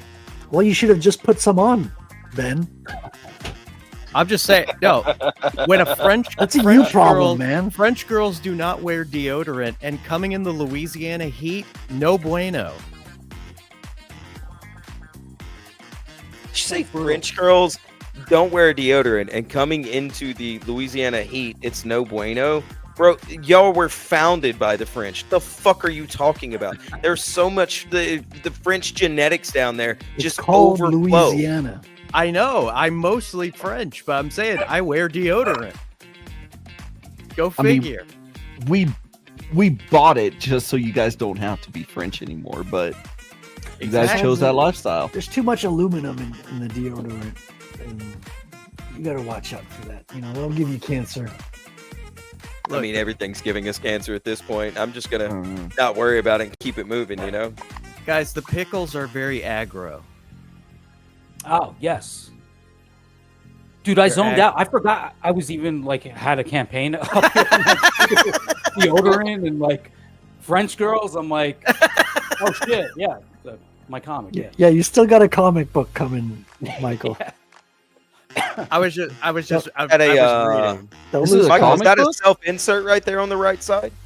That Oh, is, sorry, I was I was- saying earlier, the character Zoe's twin Mikey is a shameless self-insert of me. Self-insert? and, like, Yeah, I'm not Karen. mad about it. No, like I'm still stupid and a stoner and a slacker, but in my 20s I was even worse. So he's based on me in my 20s. I mean, it works because in real life you look like an anime hero. Like so. Someone was saying that on this other stream, and I'm pretty sure it was I'll me. take it. Why so much pink though? What's that? Why so much pink? Oh, pink. It's Why not not? purposeful. Like the feet. See, now I'm gonna be the pink feet guy. That's what I'm being known as. The feet are not purposeful. The pink is not. It's your purposeful. unconscious I just, revealing like- itself, Michael. It might. Here's the real thing is we went through this stage like in the 2000s with like stuff like Gears of War and stuff where everything became like just shit brown, and I hated it. I'm like a child of the 80s and 90s where lots of color. So when I decided to make a comic, I was like, I'm full on rejecting all this brownness and earth tones, and like that's the result. No, I hear you, man. I like color as well. Hell yeah. 100%. Nah, I like the shit brown. Damn it, Babette. Yeah. Oh, I Fuseboxx. need more said- Gears of War. I was going to ask you about Outlaw Nights. I hate making things about myself. I don't even care. No one can. Well, we're here to show off your book. I know, but I was looking at your campaign stuff last night. I knew I was coming on here. I always thought the book looked cool. I want to know some of the influences. So I'm assuming some Star Wars, right? Not so much. I mean, really, because the only aliens in Outlaw Nights are all animals. Like, there's no animals that are like there's no aliens that are like hyper intelligent and all that, like that are equal to humans. I'm kind of shifting gears to where like this is just kind of a future of humanity, like that kind of follows off of the patterns of like space westerns. Just so I understand, I'm following here. When you say aliens, you're talking about illegal immigrants, right? Absolutely. Okay. Go on. See, from one thing that I've noticed from listening to Fuseboxx talk about it is he really appreciates how a lot of other creators in all forms of media have done outlaws in space, and he just really wants to recreate that. That's what I heard as well. Yeah. He loves his Latinas so much that he plans to do a border hopping arc in his book at some point. But look, Michael also has space pirates. Look at her crop top here. Oh, that is It all I comes love full circle. talking about that. So she's a Michael's big- always bringing back to himself. Have you guys noticed this? Forgive me this one time because I love. Quick story: I ordered that shirt. Not exactly the same. I was just going to do my usual cut-off sleeves, but from the seller on Etsy, $30 in September, and I was going to rock it on every stream I was going to promote the comic on, because I'm a big Smashing Pumpkins fan, and back in the 90s, like, Oh yeah, the hero Billy Corgan wore a Zero shirt at every show, 100%. Yeah, and remember I just that. love that idea. So the fucking seller like went on vacation or something, never sent it, still hasn't sent it. I'm very bummed about that. So the shirt, she's a big punk rock fan, and back in the day, when he was in the Misfits, Glenn Danzig wore that shirt, and he wore it because he was a huge fan of this anime, Captain Harlock. And that's Yes, what he had I on. grew up on that, man. In French, we called it Albator, and I showed Ben Fuseboxx the video of that, and he was like, "I don't like those kinds of space pirates. I made my own."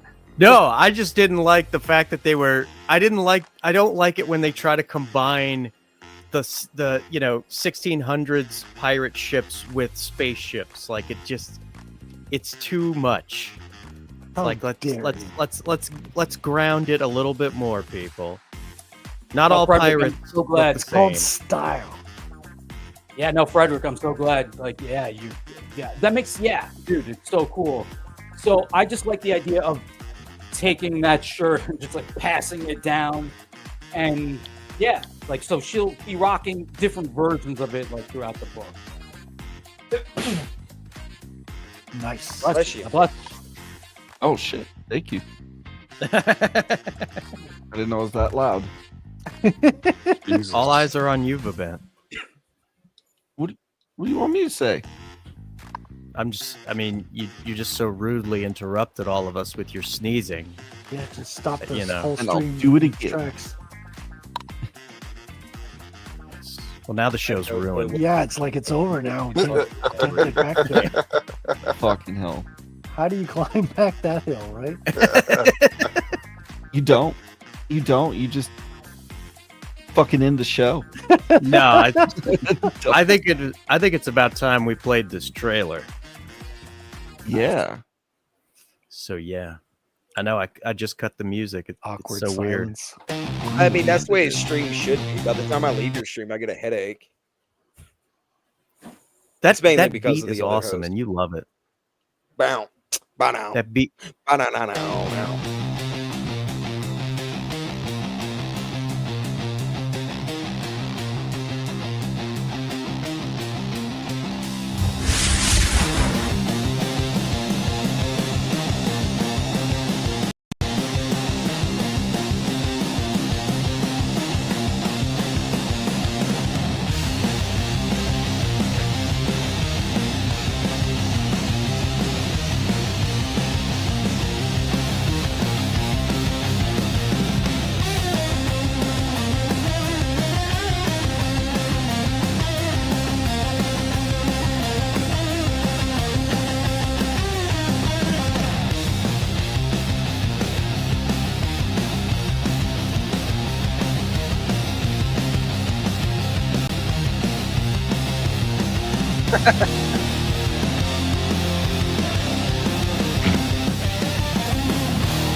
Oh, mama.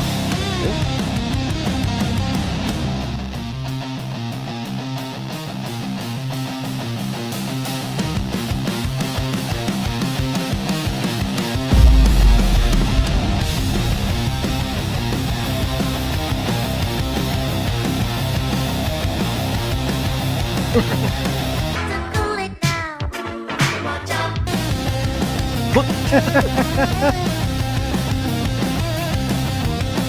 Oh, you got a little animation there.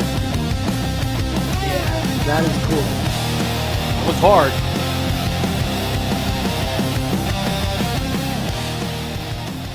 Oh, you got your own Irene.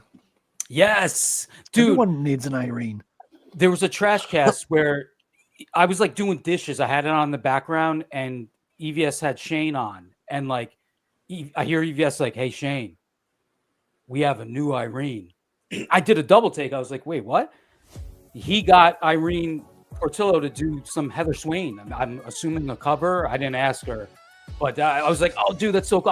I don't really DM Ethan, but I DM'd him. I'm like, "Dude, I'm so stoked you hired Irene because she deserves to be way bigger." I think the only reason she isn't is because she doesn't have her own book out, and she seems really family oriented. She just had a baby maybe late last year. Once she gets her own book going, like I'm telling you, like she's gonna take off. I've seen like companies like Mad Cow or like different comic companies like Top Cow? shout her out when she randomly posts a picture. So yeah, Okay. man, so So great. what does she do for? Because you do your own art, is it from what I understand, right? Yes, So what did Irene do? Covers or just the cover. I just the cover? Cool. Yeah, Cool. I'm not sure what I'm doing as far as other platforms. A lot of people have been like, "Dude, you got to go on Kickstarter. You got to go on Fund My Comic. You got to go on this." I'm exploring all that. Irene's cover for sure is going to be exclusive to Indiegogo. Okay. Yeah. Cool. Hell yes, indeed. Well, That's pretty ladies, damn good. ladies and gentlemen, you all need to back this book right away because I mean, it's got everything that I love in terms of like, well, okay, maybe that's a bit of a stretch, but I don't know. Feet, colored women, you know, it's just got everything that Ben enjoys in life. If it asked it for a Cash App donation, he would fall in love tomorrow and marry it. But Yeah, I don't know if it's got fat enough asses though, right? no, I don't know. There was that one image of the girl being picked up in the air, and you know, that was a plump ass. You know, Well, I'm just saying, Either like, way, Ben's if- a I picky can't- little bitch. I If can't. this Everybody was- else is gonna love this. if this was an animated series, I would be watching it. Well, it almost was yeah, an it animated does lend series in the itself for an trailer. anime. Look at the dancing chick Yeah. in the trailer. That was a good job. That was man. pretty cool. Yeah. That was dancing- really fucking cool. That dancing animation was a slog to get through. Like just drawing every frame, I was like, "Oh God!" But like, Yeah. I really liked how it came out. So I'm glad you dig it. That yeah. shit takes time, man. Just drawing the fucking still images. You were just flashing through images. I was like, okay, you've got a lot of stuff. A to lot look of at. frames. Yeah. Yeah, I'm but sorry. you got to remember, you got to sit down and draw all that stuff, color all that stuff, ink all that stuff. It takes freaking time, man. Comics Dude. is hard. It's oh god, it's nuts, man. Just excuse me, someone I can't see the names of the comments. Someone said something about my reviews. Oh, that's whoever that was. sleeping psychopathy. Sleeping psychopathy. How are you doing, Oh, sleeping psychopathy? Oh, Nice to she's see you. awesome. Like, she's so fun. Like, she'll tease me when I've been on Salty Stream and stuff like that. I think she referred to me as the anime himbo guy. Oh, or something like that. she's always mean to me. I love it. And you know, she comes on the channel like once in a moon when Cynic's on, and you know, and she's We like, see oh her yeah, on who's we that? see Who's her that? on the Comicscape Commandos. She's like, who's that Sure. Fuseboxx guy? I don't. Yeah, she's fun.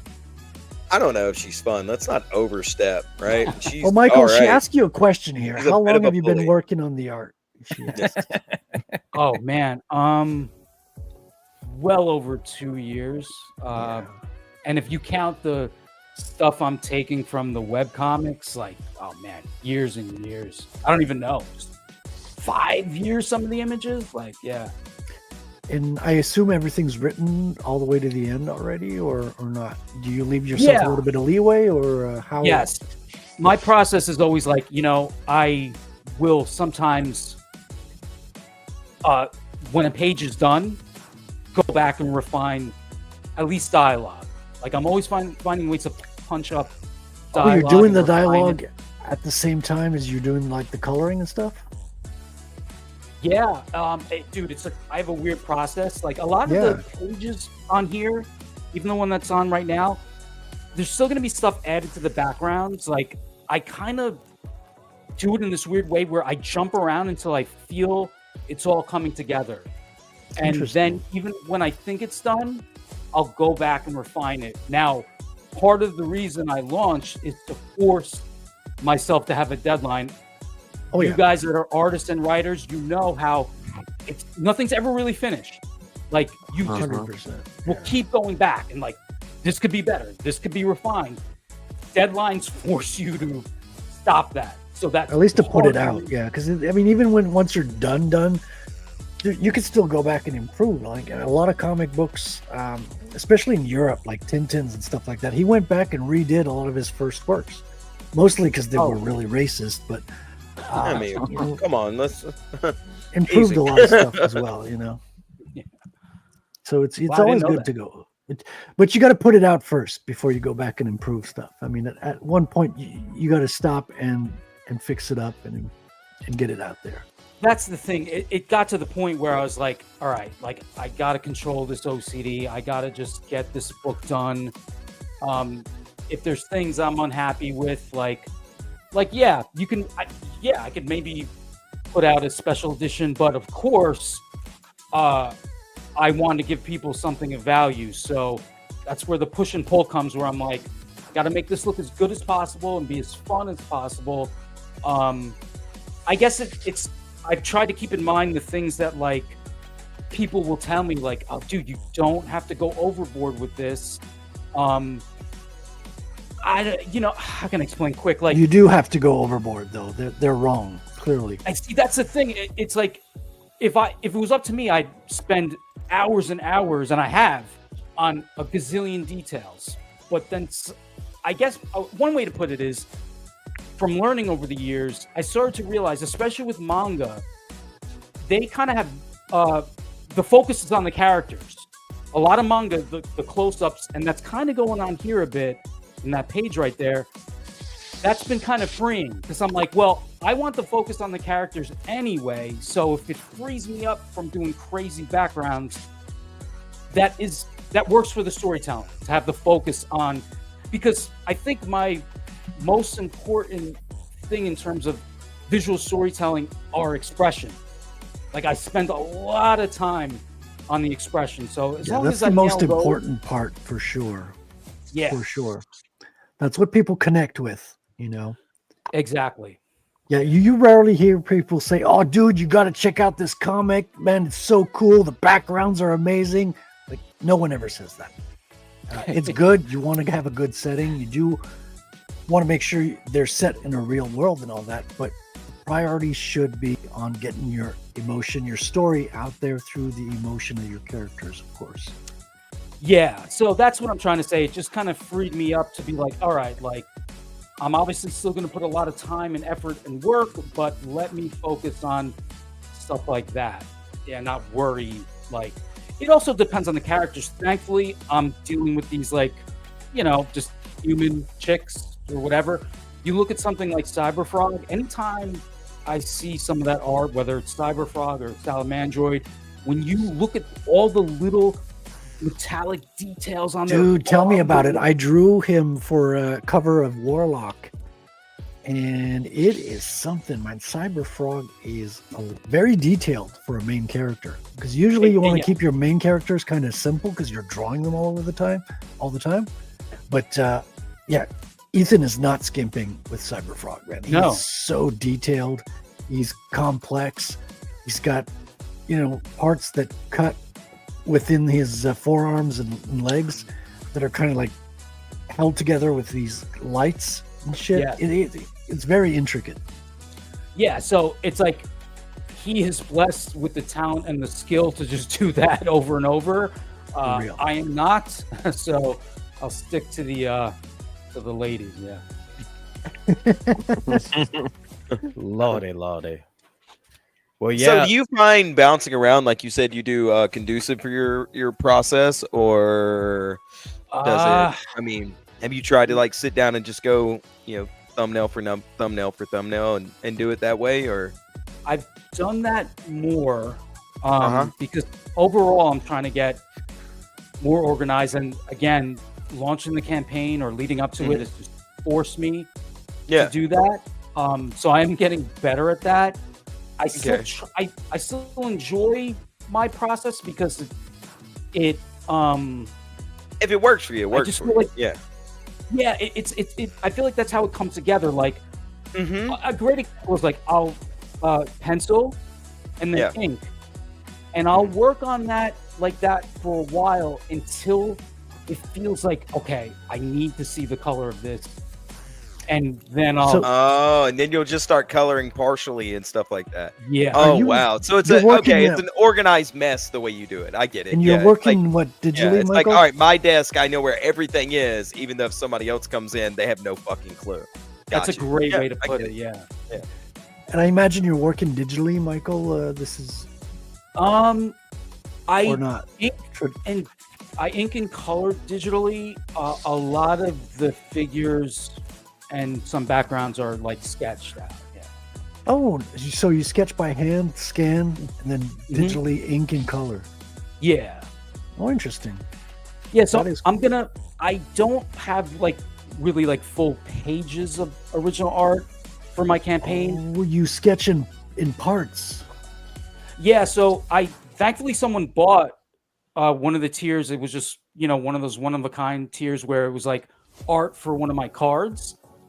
I just posted art of one of the art book pages, and I think I'm going to post one of the panels Fuseboxx showed of the robot girl. I have like the original sketch of that panel, so I might put that as a tier. Because I don't really want to even part with that sketch. I really love it, but if someone's interested, I'll put it up there. Is there any reason why you sketch by hand and then do digital instead of just doing it all digitally? Or just all, by hand, physically? Sketching. Is it again another like OCD thing of yours, just in your head? If it works better, got you. A little bit. There's something about like sketching, the expressions and stuff that feels right.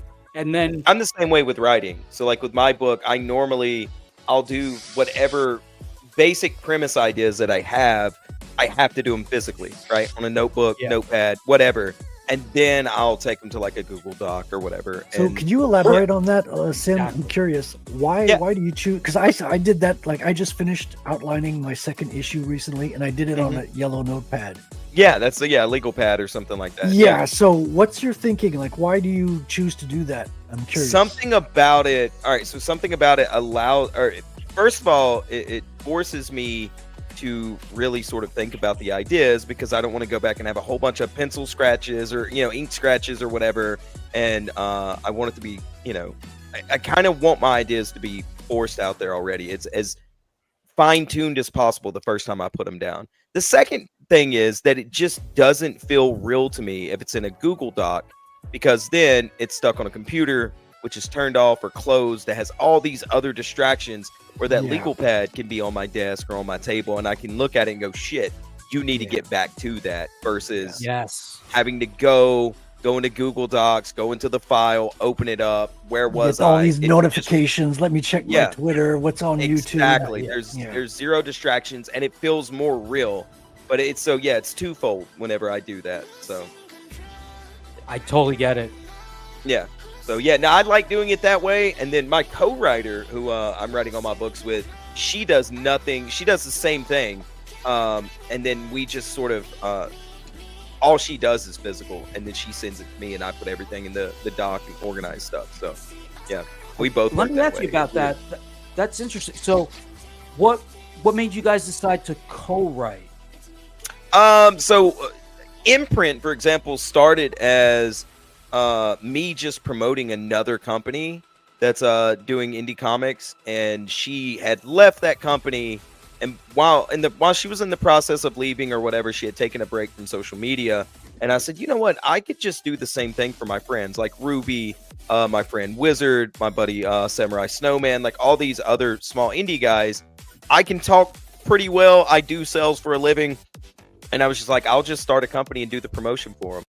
Right? They can do all the work. I'll do the promotion, and we'll start a business together. And she came back and to social media and was like, hey, do you think we could actually do this? And I said, yeah, sure. Why not? And she was already a writer. And she asked me to show her some of my stuff that I did just personally, right? Just in college or whatever. And she just asked me to start co-writing with her. And it works, man. I actually enjoy writing now versus before. It felt like a chore or something. It just was something I had to do to get thoughts out and thoughts down on paper sometimes. And I don't know you much, Sin, but do you write for yourself? Are you the one drawing, or are you giving it to another artist? We're doing all the writing, and then we're gonna get another artist. So she does draw. Don't awe me, god dang it. She does draw, but she's not confident in her drawing, which is so crazy. She's actually a really good artist. So we're gonna find an artist for all of our books and go from there. Yeah, nice. Hell yeah. Yeah, but Ben, you wanted to ask me something? No, jokes passed. I'm done. What was the joke? Well, go ahead and say it, nerd. Does she pass? Are these the same stories as she gives her 8th grade teacher? Oh, you're a fucking asshole. That's not a funny joke. You're an asshole. But no, it's just something that like I said, she was already writing. She wasn't going to write for this other company anymore, and she asked me if I would write with her, and it just works, man. Something about it is very fun to do versus doing it all by myself. So how do you co-write exactly? Like, does one person write the outline, the other fleshes it out, or do you write parts of the story, bring it together? The way we do it, right, is, let's say, so I'll give you an idea. I had an idea for like I had an idea for a German sort of like an SS soldier met like a Russian girl, and then they, had to escape World War II, right? So I had that idea. It was just a basic, simple idea. And so I send it to her and I say, what do you think about this? And if she will give me some ideas back, what she thinks about it, if it's good, if she thinks she wants to write it with me. And then we just sort of spitball ideas on our own, right? And then we come together and start fleshing it out, as one person all at one time, and then go from there. We do not write anything that's actually going to be permanent or something that's actually intended to be published. We don't write without the other person. So I will say that is a unique concept, Cynic. A German Sweetie Squad soldier. Yeah. I dig it. Yeah.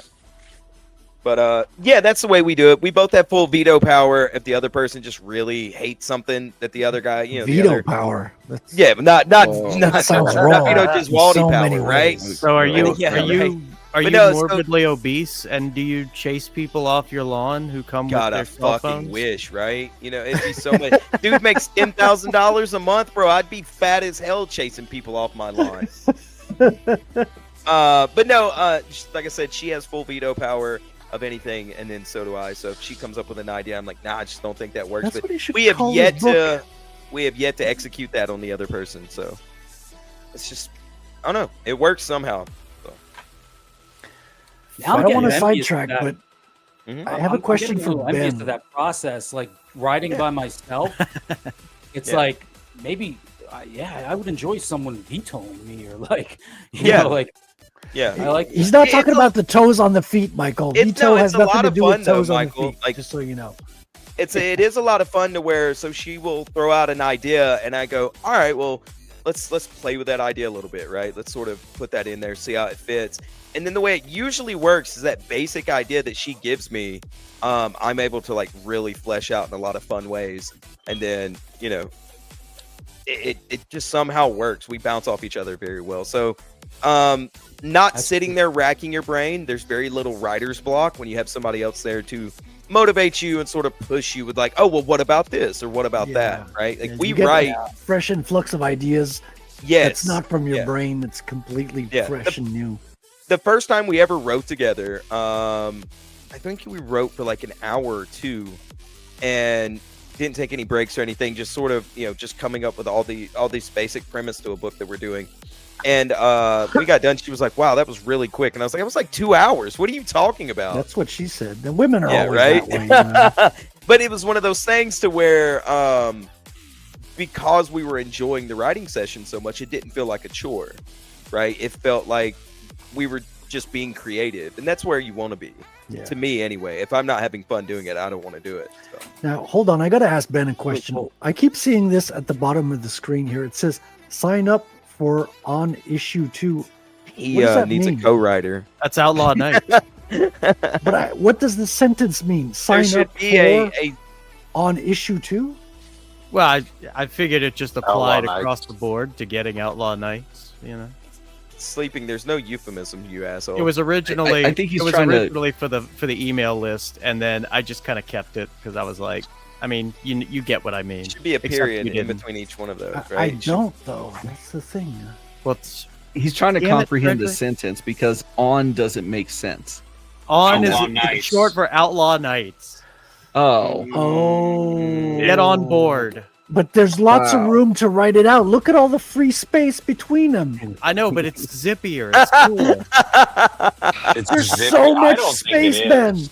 I really done don't with think life. it is. You Don't try gotta to get no, on. no, Ben. Don't try to put this on me now. There's no first of all, there's no euphemism sleeping. All right, calm down. Second of all, mind your business. My business. No, I'm talking about sleeping. no sleeping. I Don't think she ever took that mind your straight from the business. bouncing off Keep each other drilling. comment that she made.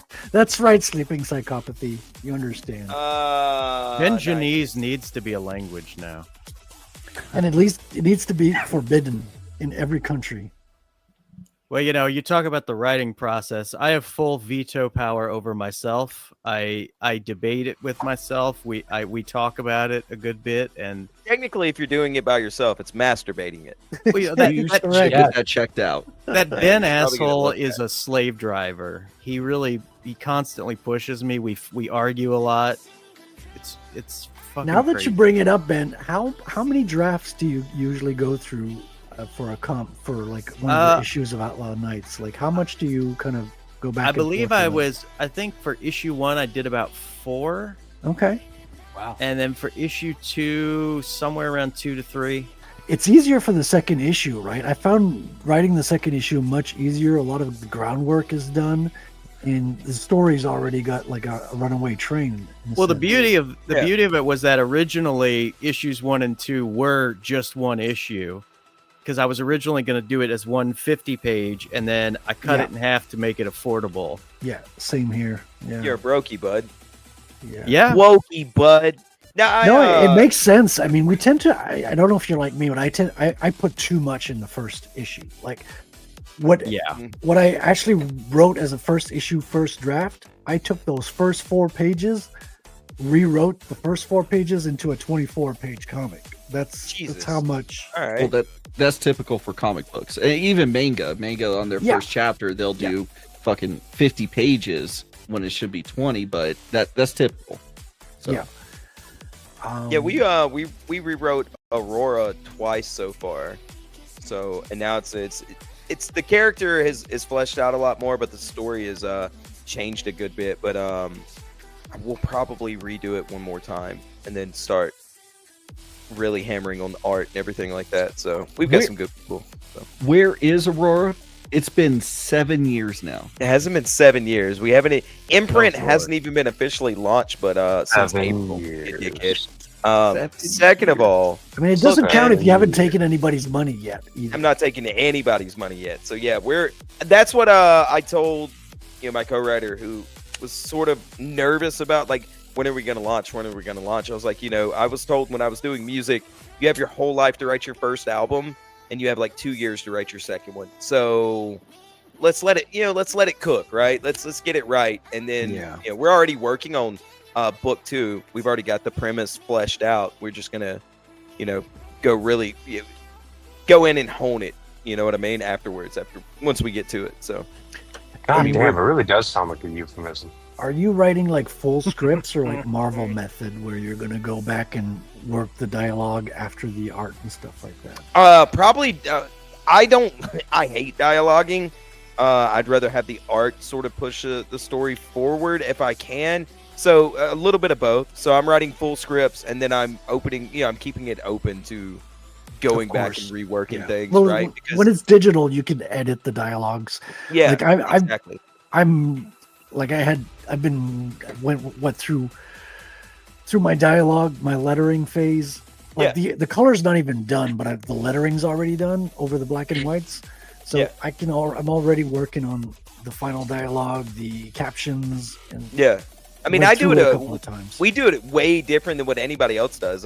She found it weird because she had wrote several comics already.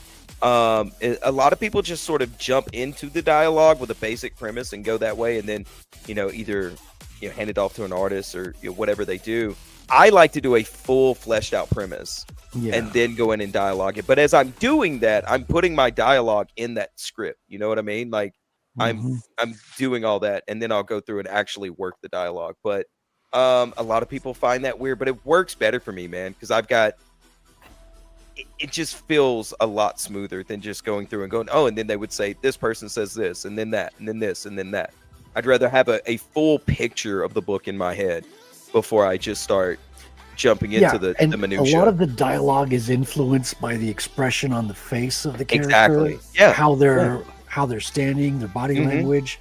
Yes. So there's something to be said about how it gets changed and affected by that. So I'm doing that like in my full fleshed out premise. Like I'll even put like notes in there, like I need this sort of face or whatever, right? And then go through and actually just line by line do the dialogue that way, because it's just doing it the other way just bothers me for some reason. I don't know what it is, but I can't stand it. It just aggravates my brain. So what Frederick mentioned, that's exactly what's going on with that page there. I had all the art done, and then I based the dialogue on the expression. Yeah. Oh, wow. Yeah, I do have one book that we're gonna do that way.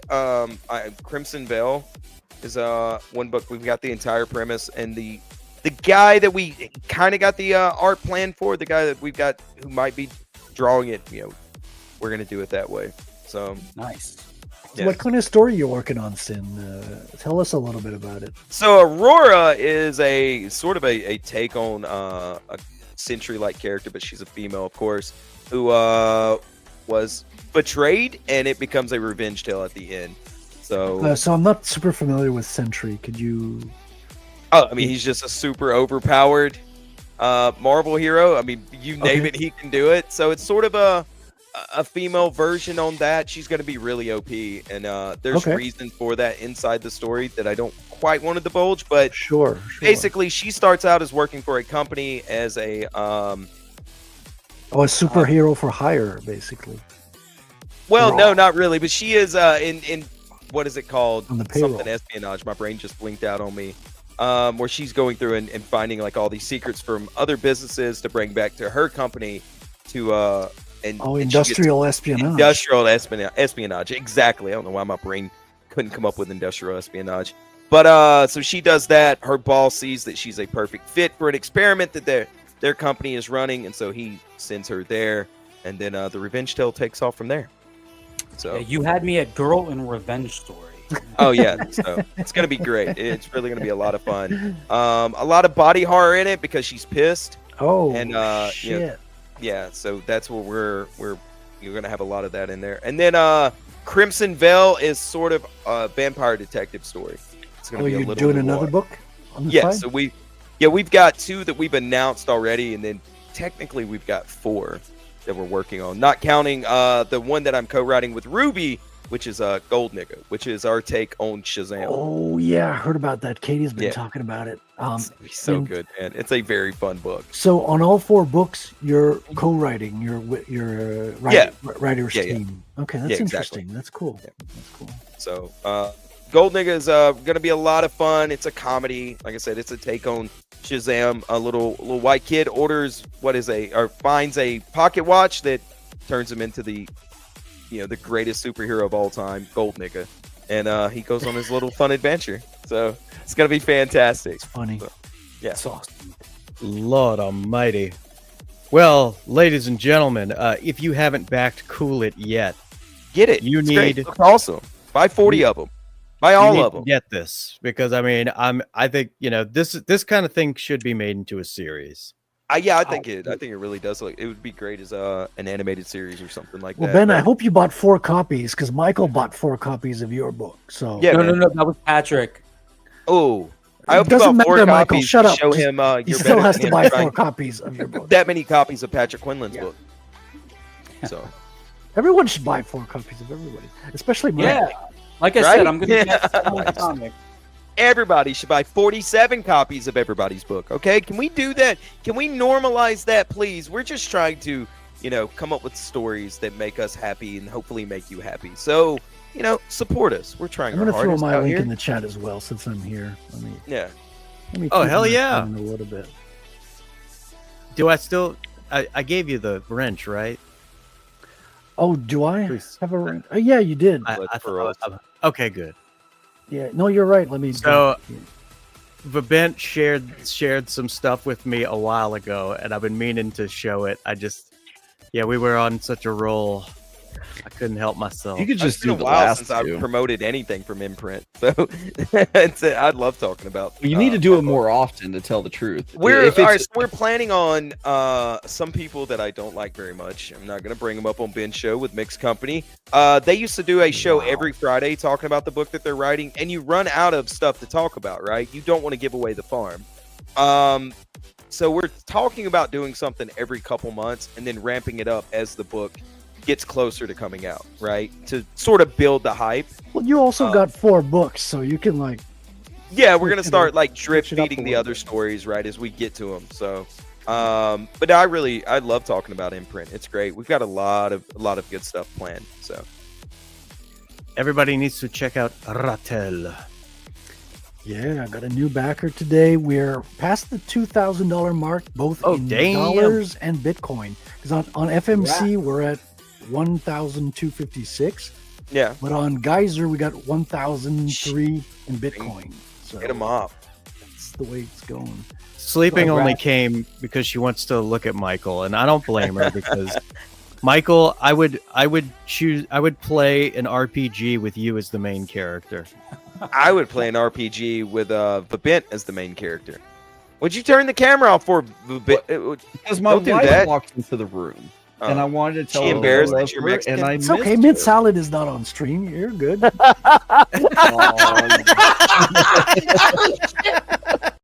Wait, I have to address something. Sleeping wasn't the one who said in the chat that she was interested in Kool It, was she?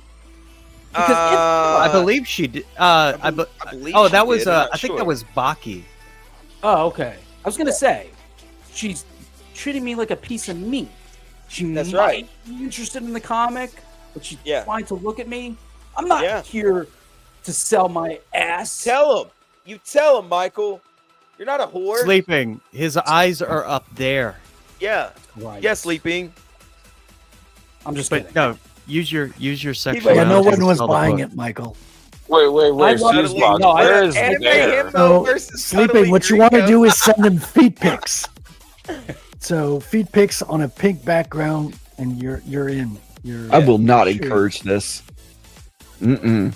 Oh my goodness. Sleeping is a saint, and I'd like to keep her like that. Sleeping's Please. a monster. Chill out. Don't give her No. too I much don't- fucking. Sleeping. Stop. I mean, sleeping's a little hungry here. I mean, good lord. I like Italian, so I'm at her service. I will offer up my Italian services. That's the Oh point. shit, and Italian. La la. That's Damn. the point. You use I'm the starting- sexuality to reel them in, and then you throw the book link. You know, what I starting mean? to, go. I'm starting to blush a little bit over here, Michael. Easy, boy. I feel you though, man. I'm with it too, right? If I had to start selling feet pics to sell comic books, I'm down with it. I'm down to clown, man. I'm quitting the internet. Oh. So for Ben, which of these should I show? You can show the last two. The other two are like Right video back, game boys. stuff. I didn't know if we were going to talk about video game stuff at all. But Well, the what- last I mean- two, it's just funny. I'll probably save that for the next week's show. Okay. But you talking about best curry? Yes. Best curry. Oh God, I think I've seen this one. Oh God. Fresh from the Oh source. no. Oh, man. Best cutting Oh, down. that looks so delicious. Oh my God. Oh, wipe it off the rim, please. Oh lord. Fresh from the source. Oh, Make it stop. Best Make cutting it it down. Is this AI? Like, are we sure that this is real? It's hard to Let's tell. pretend it is. It's hard to tell. Let's pretend it is and sleep better at night. I don't understand India as a country. Come to Canada. You'll get a little taste of it. You know, Ooh. it may I don't want be to taste AI. of that. Jesus. 90s gets it. Oh my Oh. God. Christ. Brutal. Oh, And my then- stomach hurts now. And then was the other one Shane is a serial killer? Yeah. Oh Lord. I just saw it while you guys were talking about the comic. Oh, my okay, I'll throw it goodness. up on there. Wait, hold up. Ah! Oh, I saw that one. Oh no. I love food. Yeah, That's totally not even his AI. voice. I love food. Oh my God. It's totally real. AI is going to destroy the world. Oh, it is. So It's- this is why Ethan always door dashes him McDonald's. That makes sense now. Oh my God. Right? Man, I was gonna eat after this. That's how you lose weight. You keep that on your front page. Ruby, for God's sake, where have you been? Yeah, what the hell? Listen, you missed the foot pick part of the show, which is a shame. Now you got the Shane part of the show, which is also a shame. I mean, we were looking at sexy hybrid manga / Western comic women. If that made any And sense. that was soothing. No. This is just the opposite of soothing. Oh, God. He did. He did. I think he said he's a tits guy. Oh my God. Oh no. Good Lord Almighty. Well, let's see. We've hit about the 2-hour mark. I mean, anybody else got something they want to talk about? Or No, I'm after all that. I think I'm all right. I'm holding it up. I talked about a manga I've been reading. oh shit. Yeah. I'm like 65 chapters into it, and it's good. Well, Wait, all there is 65 right now. Oh, yeah, it's a manga. Yeah, it's a manga. Yeah. So you're You just know, they getting release started, them on the basically. weekly. Yeah, I you're just- heard the disgust in your voice, Frederick. Yeah, I can't hide that. Oh, You it's know. a manga. Yeah, Oh, I You see know. how it is. you Okay, disgusting all right. weebs. Damn straight. Proud. I wear it like a badge. No, I think part of Soon what I will take over the world and remove all the manga. Bring me my number 2. part of what drew me to Kool It, like with the artwork, it looks like a combo of manga and Western. Yeah, that's Yeah, it totally does. intentional.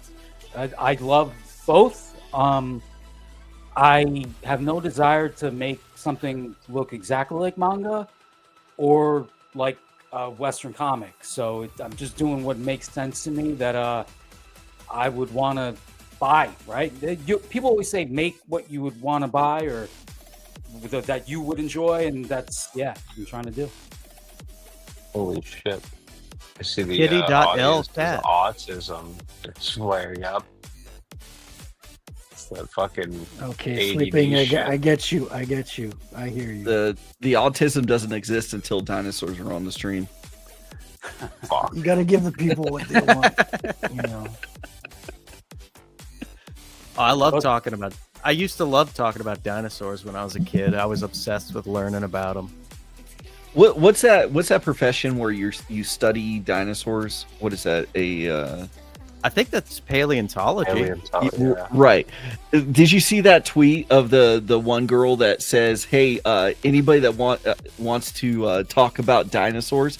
I'm a Oh, yeah. paleontologist. Let's get at it." It's like fucking hot chick and shit. Like, Oh, yeah, she right, was doing yeah. like Prominent, the right? Instagram face. Yeah. Yeah, that was AI. Was that AI? really? Oh my I'm just- god. God fucking damn. AI is gonna ruin us. Kill the internet. Destroy it. That's all I want in life now. I want it gone. I'm just Just kidding. I AI. don't even know what video you guys are talking about. We're not talking about Oh. a video game. Oh, we were no, there was a picture No, on video. it. Video. It was a- Video. I Oh, thought it was a picture.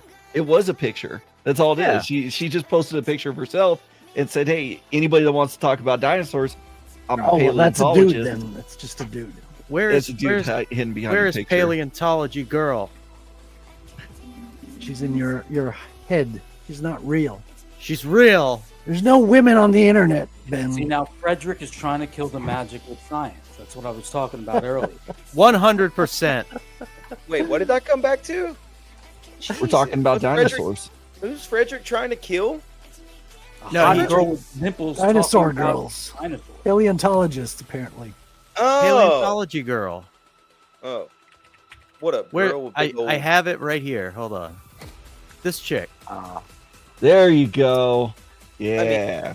Yeah, that's a dude. search- I would hide bones for her to find. I'm just I'd bury some bones, boys. Yeah, she said, "I'm a paleontologist with a PhD. Come talk to Dino Mommy." All right, come dig up my bone. Excuse me, ma'am. I have a dinosaur you can search for. Sir, this is a Wendy's. Don't judge me, woman. Give me my goddamn frosty. Sorry. I have a brontosaurus in my pants. Look, I'm a sucker for a chick with like black hair, so it doesn't matter. She's kind of like you guys remember the extended version of the Two Towers? They Wait, are asked we talking about 9/11 or the Lord of the No. Rings? What is your Lord of the obsession- Rings. What is your obsession with orcs, man? Lord of the Rings. I'm saying the freaking I mean, I know orcs are black coated, man, but you really should be trying to fuck one of them. He said the extended version of the Two Towers. I was like, was that before or after they came down? oh Yeah, God. what about Tower 7? Well, the extended Yeah, version are we not gonna- also are we not gonna includes discuss Tower that number bit? 7. We You know, don't number talk about 7? tower number 7. Am I gonna have to read an apology on air? Yeah. You have a lot to apologize for, Ben. The list is Yeah, getting Ben. long. But freaking no, I was just saying, like in the Two Towers, there's the part where Legolas is like, "Oh, forgive me, I mistook you for Saruman." He's like, "I am Saruman, only Saruman as he should have been." I feel like this is Melanie Mack as she should have been. Oh, yeah. Tolerable, educated, not screaming faggot. Yes. You guys are such haters. Melanie Mack is all right. Okay, we need to chill out. Mid, but I mean, I'm not mad at her. Far from it. by any I've means. seen her on G4 TV back in the day, She wasn't even hot then. Yeah, back then she suffered from Oh, fetal you alcohol totally syndrome. would. I No, don't, no, I I don't wouldn't. buy it one bit. Because she. I ain't would let me. have before she went off the deep end. I You told still Salty. would. Murdered. I had told Salty I used to have a crush on her, and he wanted to kick my head off. You look like the male version of Melanie Mac, though. So, Oh, God damn. Two people. Masturbatory. He's Mel Mac. Two people have referred to me as Melanie Mac. Oh, Mac. there we go, bro. Oh, hold up. I got a question for sleeping here. Sleeping, Michael or Dan Vask? Come on, Michael, all day. I'd sleep with Oh. with Michael before Dan. man. I hope I'm not the Timu Dan Bass. Jesus. No, definitely. No, not, I bro. think you're the I think improved you're version. superior, Dan Bass. Yeah, I think you're the sharper image, Dan Vask.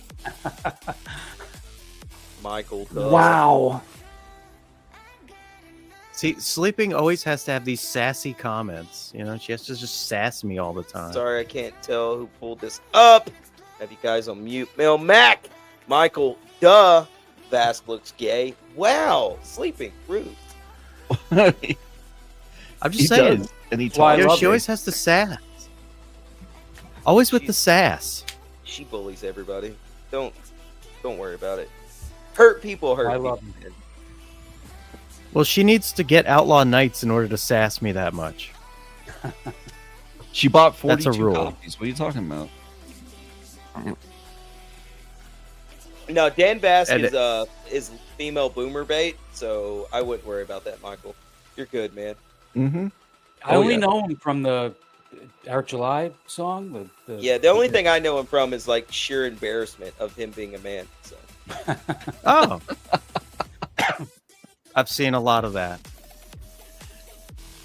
He just has a nice singing voice. That I think that's all he has. no, going his for him. singing voice is not fucking nice. It's not talented to do what he does. It's really not. Well, I'm not saying he has talent. I'm not I mean- saying that. I just said he has a nice singing voice. That's it. So That's what all do he you has like? going for him. What do you put on some Dan Bass Mulan tracks and Goon? Fucking No, pervert. more like Oh, the- you more are like into the Witcher you one. are into Mexicans anyway. Whoa, no, but bitch. He's not No Mexican. He's way. fucking Brazilian. They don't exist. Yeah, Mexicans and Brazilians are not the same. They're all burrito. Brazilians speak Portuguese, They're all burrito Americans. That's Stop it. correct. and Brazilians like I have hit on a lot of Brazilians on OkCupid, and That's yeah, like saying they're very Alabamans are from California. Come on. Okay, but man, now you're being hurtful. I'll All wait right, for now the you're just being testicles. hurtful. All right. You know, I'm gonna have to go cuddle all my guns that I own.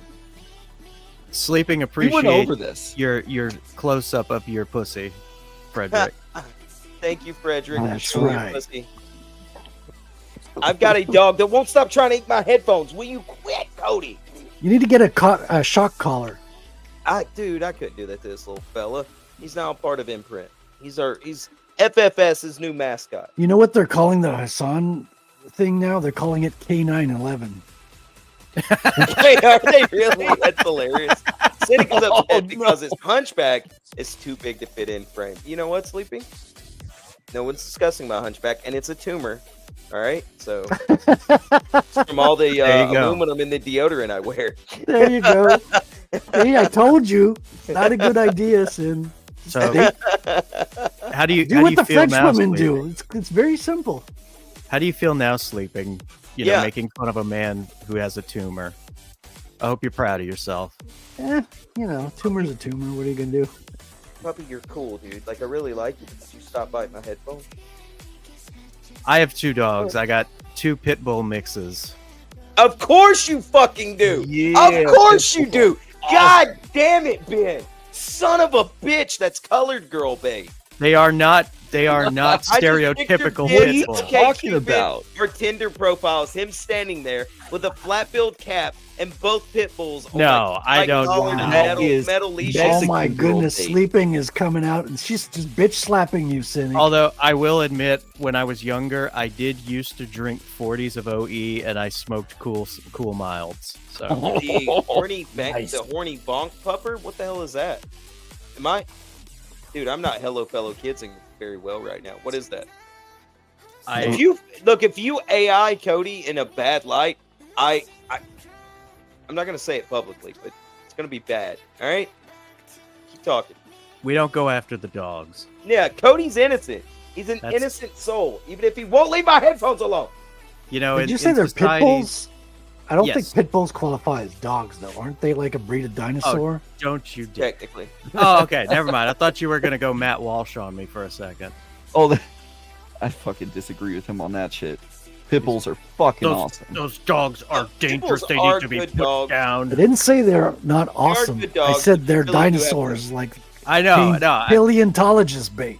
For a second, I was like, "Oh God, is he Paleontologist going?" he's oh, you going know Matt that Walsh? chick likes a good pit bull. You know she does. No, my pitties, they're only half pit bull each, and they're very Your very pitties. loving. They're I was half about poodle. to make that joke, 90s. I was about to just It's your pit bull poodle breed.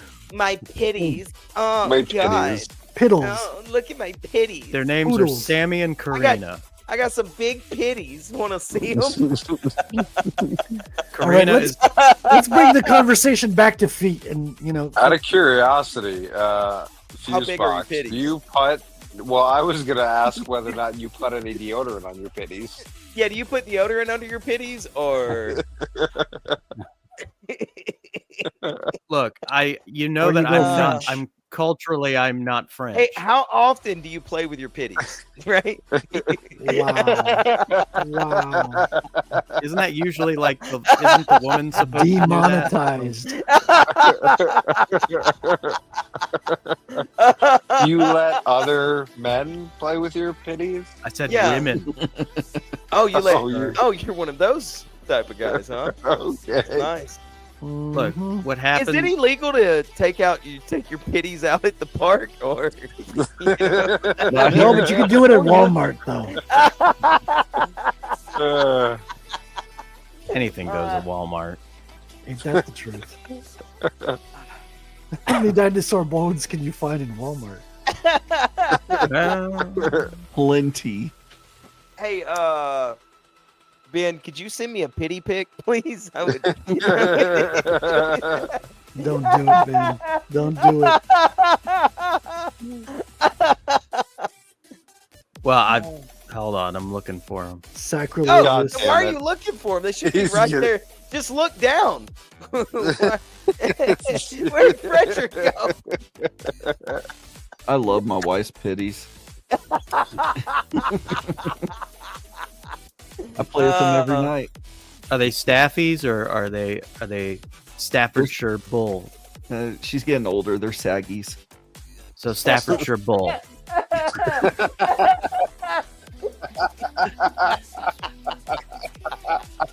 Why did you run away, Frederick? Yeah, Frederick. What'd you? Put myself out. I know. I hit a link. Fucking StreamYards. Oh, yeah. we thought you were running away. From You what? know, Frederick just, he doesn't like a good set of pitties, right? I mean, I He's like not a her. He's I not like a big pitty guy. I mean, I like the paleontologist titties. Those are good. Those are looking mighty good. Although she seems to have like a stroke, like the way her tongue is sticking out. Can it go back in, or is it stuck that way? Well, Oh, Jesus. well. Like, is That's she how you always tell. like that? Like and subscribe, everybody. Pity experts Yes. on this. That's how you can tell she gives You good introduce moment. her to your parents, and like she just can't talk, her tongue's just. I just want to know how many black guys she's taking home. Oh, for God's sake. Who forward? Ben, did you just for God's sake me, Ben? I do that to you a lot. I know. But yet you still, every Monday, shame me about coming on your show on Tuesday. It doesn't make That's any true. sense. Look, Guys, it's Both can be true, Sin. Both it's can a be true- true. This is it's true. a back Fred. and I forth. appreciate- It's a dialectic. Is that what it is? It's a Socratic dialogue. Jesus, man. How good Usually is I'll she be at big- giving bone jobs? Right book. Ooh. Wait, what'd you say? He said, "How Yes. good is she?" He said, "How good is she at giving bone jobs?" And I I ignored the comment I mean, because that she's was got a over the degree in line. it, so I bet she gets paid for her bone job. That was over the line. Come on, y'all. We have She's literally a standards. paleontologist. That's pretty crass. Yeah, You she say has we a have doctorate standards? in bones. She studied I'm the way sorry, of bone Ben. jaws very well. She has Have a you- PhD for a reason. Ben, have you never watched my fucking content before? Like, I don't have standards. What are you talking about? You have standards. No, of course not. You keep it above the board. I know No, there's he a dirty doesn't. joke in there somewhere. Not at all. I In fairness, certainly don't. you yell at me on streams. I yell at him on streams. What are you talking about? I'll be right back. Jesus. I was looking for. I had Yes, a picture. I also make jokes about him too. What about it? I'm annoyed because I was looking. I had a picture of me when I was in college, when I was like smoking cools, and I had like my beers and all, and I had long hair. So I figured the irony would make Cynic laugh. Yeah, and a Oh skull. my god! I thought you were going to show us your pitties. What happened to that? I don't have. Yeah, I don't have pictures of Sammy and Karina on the computer. They're all on my phone. Jesus Christ, man. But Karina's on the floor over there, so you couldn't see where I was pointing. I was pointing I forward. was about to say, hey, buddy, we can't see where you're pointing at right now. So I don't have a webcam yet. Yeah. Once I get a Yeah, webcam, turn that webcam on so we can see that bald ass head. No webcam. Yeah, You a Joe, brokey? Turn that webcam on so we can see them pitties. You might get a little money. You for can 'em. hook your phone up to the computer. Come on. I like don't to know how imagine, to. even though he's not on camera, he's still wearing a Burger King hat. Talking about me. Yeah, me too. I always think that too. That's why his avatar bothers the shit out of me. Look, he's just sitting there on his phone on his couch with a fucking Burger King hat on right now. Well, I'm actually on a microphone. Thank you very much on my computer. Your computer doesn't have a camera? It does not. It's a gaming What? computer that I got from a buddy of mine. You have to How show old him your is it? pitties to get it. I think if I had a webcam, I'd be showing my face. That's right. We saw you on the Commandos show. You had a camera Yep. then. I was Yeah, he had using a my camera on phone our then. show a few times. Well, but, yeah, you know, you were outside on the patio, and the Yep. wind was blowing. Yeah, I remember that. I was And y'all there, were goddamn. complaining about the wind. Yeah, it was so so I had to noisy, move. Ben. You know, come on. yeah, it's not good radio, Ben. It's always look. This is all good radio. I agree to disagree on this one. Can we switch out the Melanie Mac picture? I mean, Michael she's can't leave. this We're is promoting Mel- his book. This is Melanie. that's a good point. We're trying to bring all the boys to the yard here. Come on. This is Melanie Mac the White. Okay, this isn't. Melanie isn't- Mac the White. Your nerd, like your nerd analogies are really starting to get bad, Ben. This isn't from Isengard. Okay. Well, you don't know. We don't see her ears, man. She could be an elf. That is You know, very true. You're right. An elf You're who right. had a stroke, but still an elf. An elf who had a stroke. Well, Where- just saying. How are her nipples poking out that much when she's wearing a bra? It's Oh, cold, or she That's has how them pierced. good she is. God, They're pierced. damn. That's why. I found my new crush. Well, then mission accomplished. You know, Vabent, if you're into paleontologists, you know, Mordred Kane in the Discord, he is wanting to go to school for paleontology. So, you know, maybe a little Maybe love I throw him action a few there. Bones. Might throw him a few bones. Christ almighty. You're the one that brought it up, Ben, not me. Blame yourself. Blame the autism. Disavow. I don't blame was taken by myself for alcohol. anything. It's the world's fault. I've noticed that, you narcissist. Right? He's such a humble narcissist. He is, dude. It's the wildest thing in the world. Look, the world just needs to bend to my will. I don't think that's such a huge demand. Why is that a problem around our sphere of creators? Why is that such a problem? It's typical around Wait, creative. the humility or the narcissism? The narcissism, the fact that like I see so many people around us and they're like, "No, I think everybody ought to just bend to my will," and I'm like, Me too, but I'm noticing it's becoming a trend with all of us. Isn't that why we're making comics so we can just See, like, this is create why our I get own- along with Cynic. create our own world and do what we want on the page? Isn't that why we're comic book artists in the first place? I'm doing it, in all honesty, I'm doing it because I found it something that I thoroughly enjoy. I never had planned on doing it. I've always been a comic book fan. Actually, the murder cabin that I talk about on my show was my grandfather's house that got me into comics. And I've always been a fan of them. And then I, started writing, and I was like, oh shit, this is fun. I like this. And more talented people have told me that I'm decent at it. So I've just kept doing it. Rocks, man. Best. Yeah. Hell yeah. You What gotta about do. what about the narcissism? I do think I'm a little bit of a narcissist. Even if I didn't fail the test that day on our show, I don't believe that test is right. I believe I'm right. That test is wrong. Just What's a up, little Nick? bit narcissist, not a whole Oh, lot. Not even average narcissism. I think I'm more conceited than I am a narcissist, though. What's the difference, though? Narcissism thinks the world should bend to their will. A conceited person just thinks everything is about them. So, Well, yeah, I mean that. There's a lot of overlap. there's that is- they That is definitely true touch about and me. Yeah, We all do live in Cynic's world. that's right. Everybody, don't worry about it. I'm a benevolent leader. It's fine. And most people don't realize that, like, when Cynic and I, like, when we part ways or whatever, like, I cease to exist. Exactly, 100%. When I turn off YouTube, you see.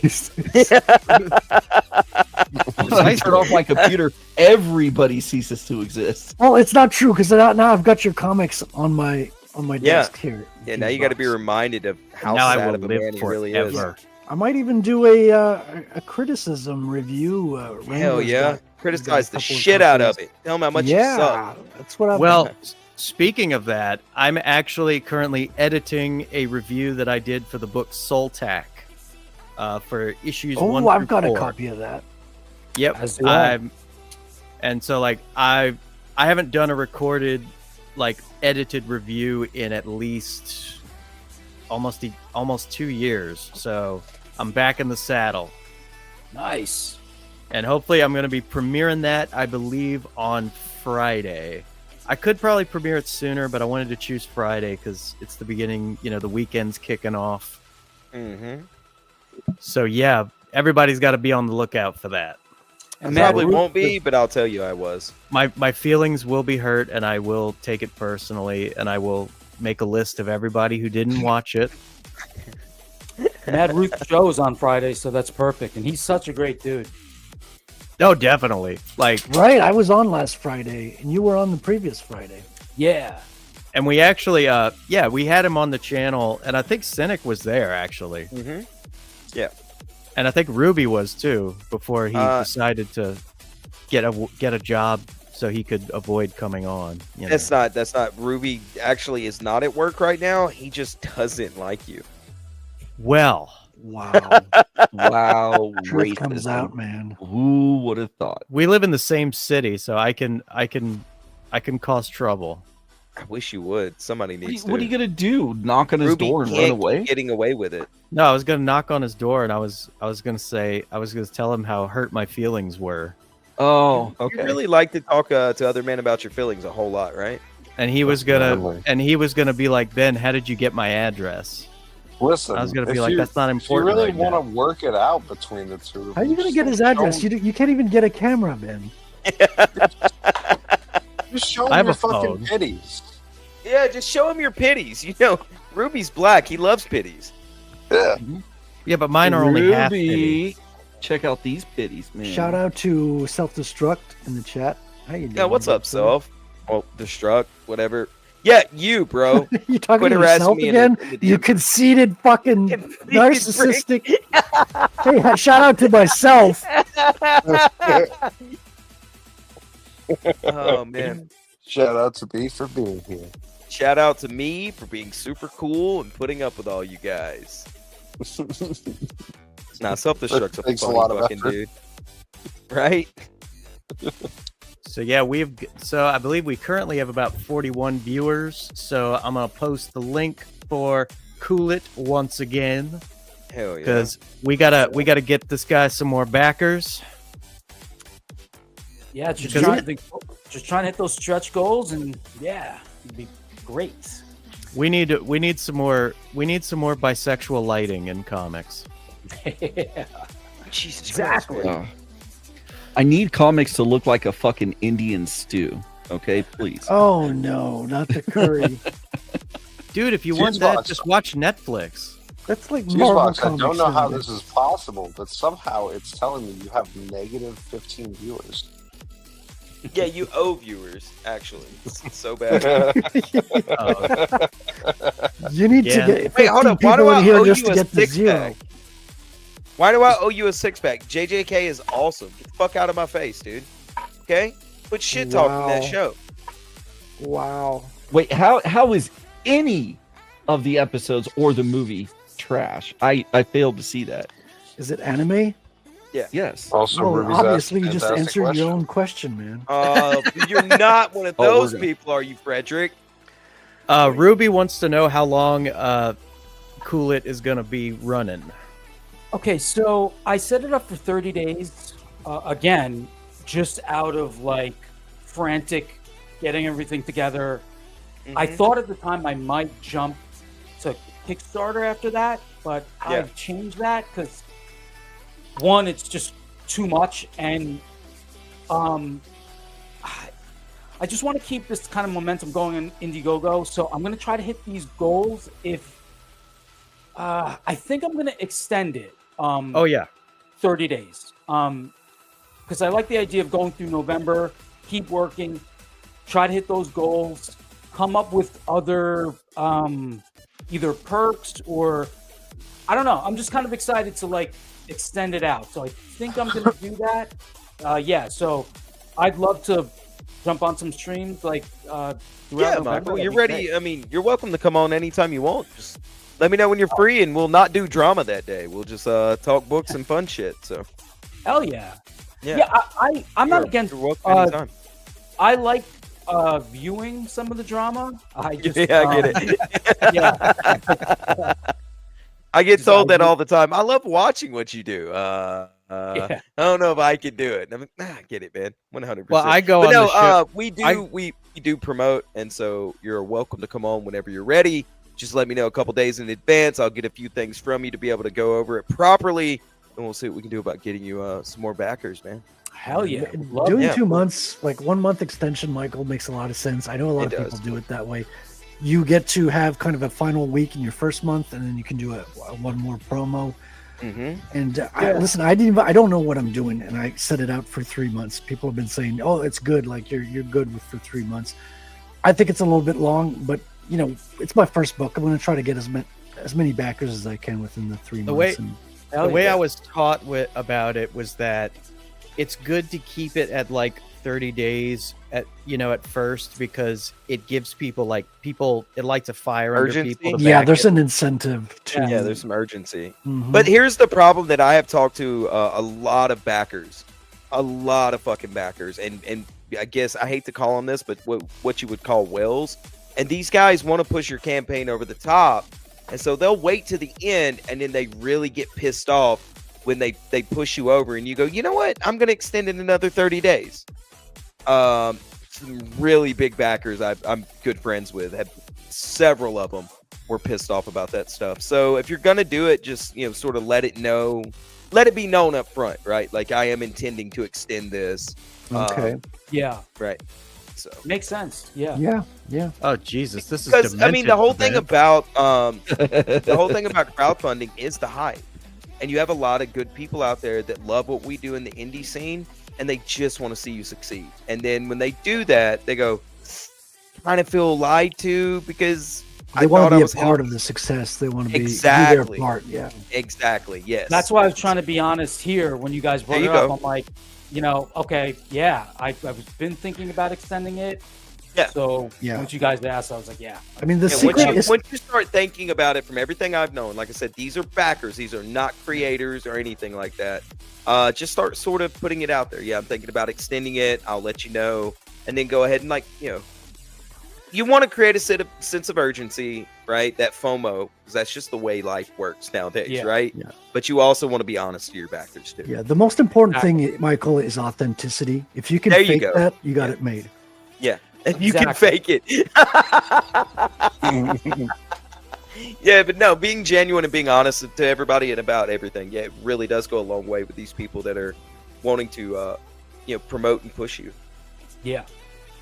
No, that's why, like, of course I want to hit the stretch goals, but when I saw, okay, like, it's going to take some time, that just gives me a valid excuse, reason to extend it, to hit those goals. Yeah.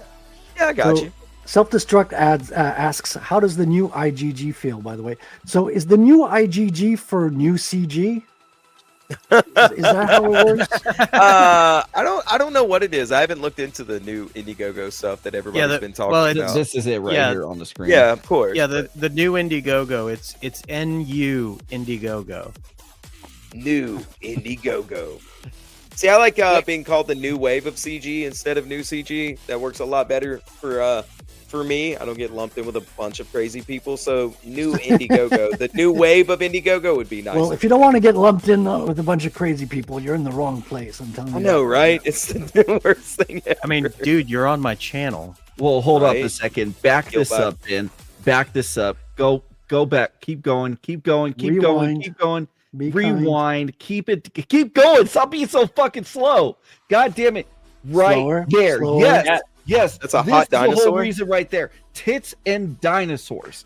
That's the only reason why So, you need to back out. Tell us from that. about this paleontologist, Ben. Yeah, first of all, Ben, tell me about the paleontologist. That's a great question, Frederick. And also, but Ben, have you been tested for autism? Yeah. It's inconclusive. As long as You it's should- authentic autism, I think you're okay. Authentic autism? Were you taking Tylenol when you took the test? I was taking everything. Was your mother taking Tylenol? His when she mom was- mainline Tylenol when she was having it. sniffed it. She injected it between her toes. Okay, I've got. If Right you can make toe. me big for a second, I've got Talk dirty something. to him, Ben. He'll get real large. I mean, I don't have any porn on me, but Bring the paleontologist back on. This is for sleeping psychopathy here. Oh man, it's a nice pussy. Beautiful. Yeah. So if you like kitty cats, there's 2 cats in my book. Get rattelcomic.com. Check it out. You're gonna love it. All right, back to you guys. wait, hold on, I gotta figure this out. Oh yeah, okay. In the top right. Yeah, bro. I was looking learn how at to this image. learn how to run your like- show. I'll be right back, guys. I don't That know how to image run I a was show. looking at Fuseboxx buzzed at like 5:30 this morning, and it very much spoke to me. Yeah. Well, I appreciate it. Let me pull up Rattel real quick. Please do. Yeah, it was wrong of me to not do that. I feel like I can't show that video a bit. I'm not cynic. I don't have the courage of cynic when it comes to that. Holy shit. I don't want to upset Ruby. I just thought it was funny. But It was, it's Goku as Kuta Kinte. I don't speak Japanese. Oh, really? There you we'll go. go with that. We're gonna show it. I thought we were like, holy shit. Oh, lordy. Rattel. Yeah. So We got- we've got 45 days to go. You see, we're halfway there. I didn't even know this. Today is the halfway point of the 90 days. Oh, Wow. shit. Yeah. And so we got $1,200 on Fund My Comic. We got $1,000 on Geyser.fund, which is the Bitcoin crowdfunder. And every backer gets 2 trading cards at this point, and a wonderful 24-page book with maybe a little extra in the back. I'm working on that as well. But if you like a modern tale of superhero story with a little bit of a touch of sci-fi, kind of set in real life technology, with a kind of Batman feel to it, but a modern twist a la Bitcoin. You're gonna love this one. It's got kung fu action. It's got a good story with background, great pacing, and it's got like a super like Silver Surfer like surfing across the sky, set in Montreal, which is a city we've never seen like superheroes set in before. Nice. And it's got a new twist on it. I think you're gonna like it. With Now- King Cats as well. You were Okay. saying, you've had a lot of anti-Japanese talk tonight, but I'm seeing Japanese kanji up here in your. Yes. I have nothing against Japan. I love their So- pens. They make the best pens to ink. So you're secretly an anime fan, is what I'm getting. Emphasis on the secret. I just some things should not be done in public. Masturbation, anime appreciation, those kind of things. Well, But, I'm going to hell. God damn it. But I mean, it's mostly because the creator of Bitcoin, Satoshi Nakamoto, uses a Japanese alias. It's probably not Japanese, to be honest. But that is kanji for Rattel. So, yeah, I thought it gave a nice look in the title. Makes it look modern, makes it look cypherpunk. And that's kind of the feel of it. And I see Frederick, do you like a lot of cyberpunk? Is that a big influence? Or I do love cyberpunk. Like Akira is one of my favorite mangas. If we're going back to anime, I do appreciate both Akira and I'm blanking on the Ghost in the Shell? thank you, Ghost in the Shell, one of my favorite all-time animes.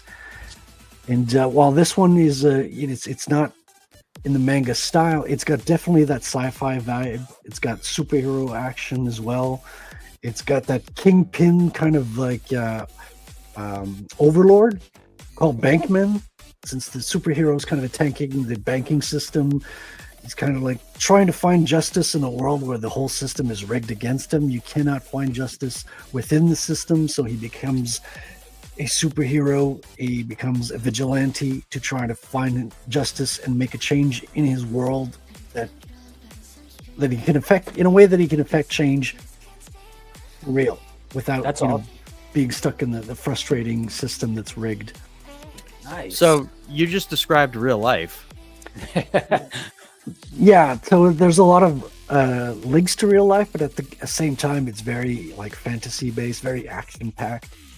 It's we don't go too much into the dark aspects of real life. We like to keep it light. It's something that I think like it's a book that could be appreciated from people from anywhere from 10 years old to 90 years old. I think it's something that is meant to be universal. It talks like the main theme is about Bitcoin, but the story's not about that. That's just kind of like the theme in which the character kind of like his headspace is at. For example, like all the time elements in the book are denotated in time chain blocks, which is a real measurement, but you're not expected to understand it, right? It's kind of like watching Star Trek and you're like Captain's Log 58256, right? yeah. So you could actually go and Google the time chain block height and know exactly to the 10-minute mark where you are in the story, but you're not necessarily meant to follow along unless you want to go dig deeper. There's a lot of Easter eggs in this book. A lot of the numbers of addresses and things like that are all little hints to references to historic events around banking and money. And, like, for example, 1971, the United States went off the gold standard with Richard Nixon. There's references to the gold take back in the 1930s. This, little geeky money hints here and there, but you don't feel it on the first reading. Like, it's a very light superhero story on the front, right? That's So pretty cool. you've got Illuminati symbolism in here. I don't think so. What do you see? Oh, the Um, one eye. Well, I mean, the other eyes, you can see both eyes. Yeah, but he's got one broken eye. That wasn't intentional, but it's always cool to see a superhero suit torn and broken like Spider-Man. That was very much the Yes. inspiration of it. You want to see your heroes take a beating, right? You don't want them to be all powerful all the time. You want them to be able to confront adversaries that'll give them a run for their money, a real challenge. And that's what happens in the first book. Like, he meets a couple of villains called the Tiger Twins, and he can't really beat them up because they're Shaolin masters, and all he can do is kind of outsmart them in a way. Hell yeah. Cool. A little bit of an angelic being in the beginning. He goes to jail. He gets sent to jail for 9 years for finding the security holes in the banking system. He didn't do any damage or anything, but they throw the book at him. You know, he bruised their ego. They want to show him as an example. They throw him in there, throw the key, and he's in there for 9 years. But he was able to save Bitcoin in his mind for the 9 years. So you may not know this, but you can keep your Bitcoin in a set of 12 words, kind of like you do with a password.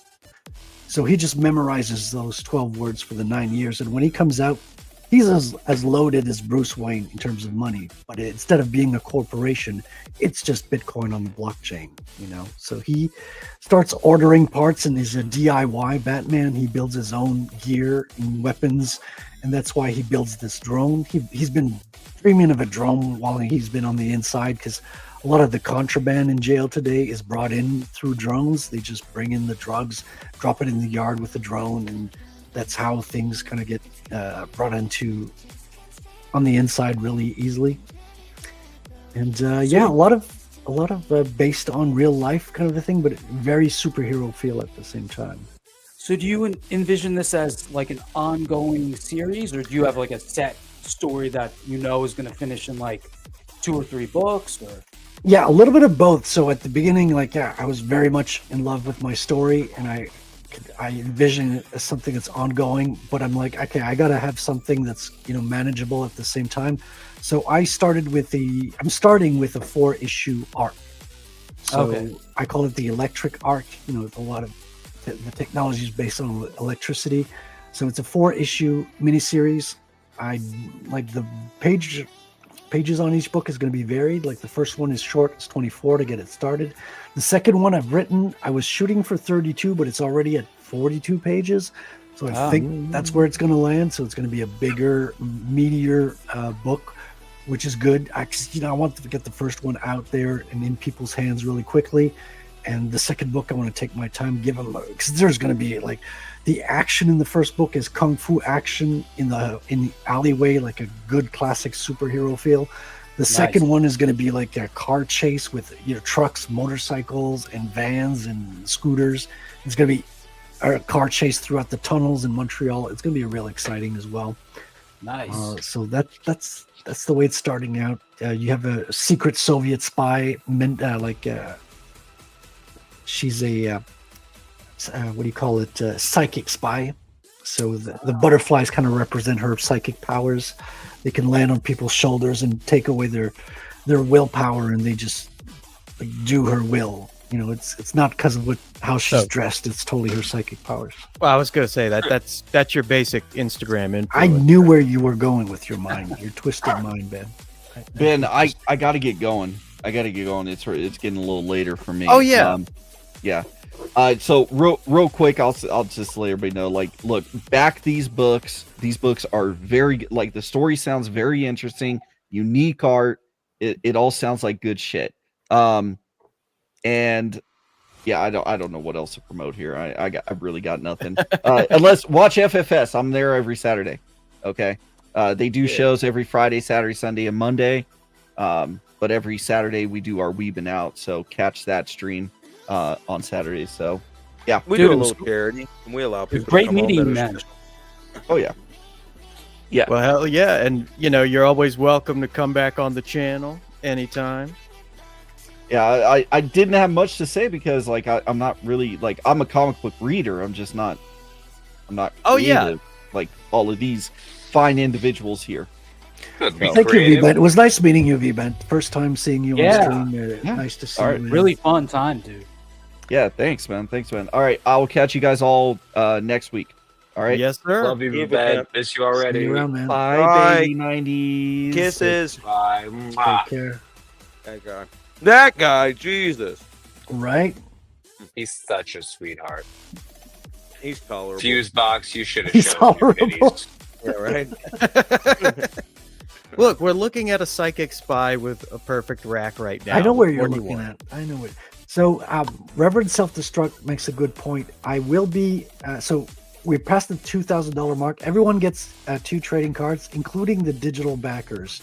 So even if you've just backed digitally, I will find out where you live and I will send you 2 trading cards. That's awesome. physically. God damn. I will send Ben to your house.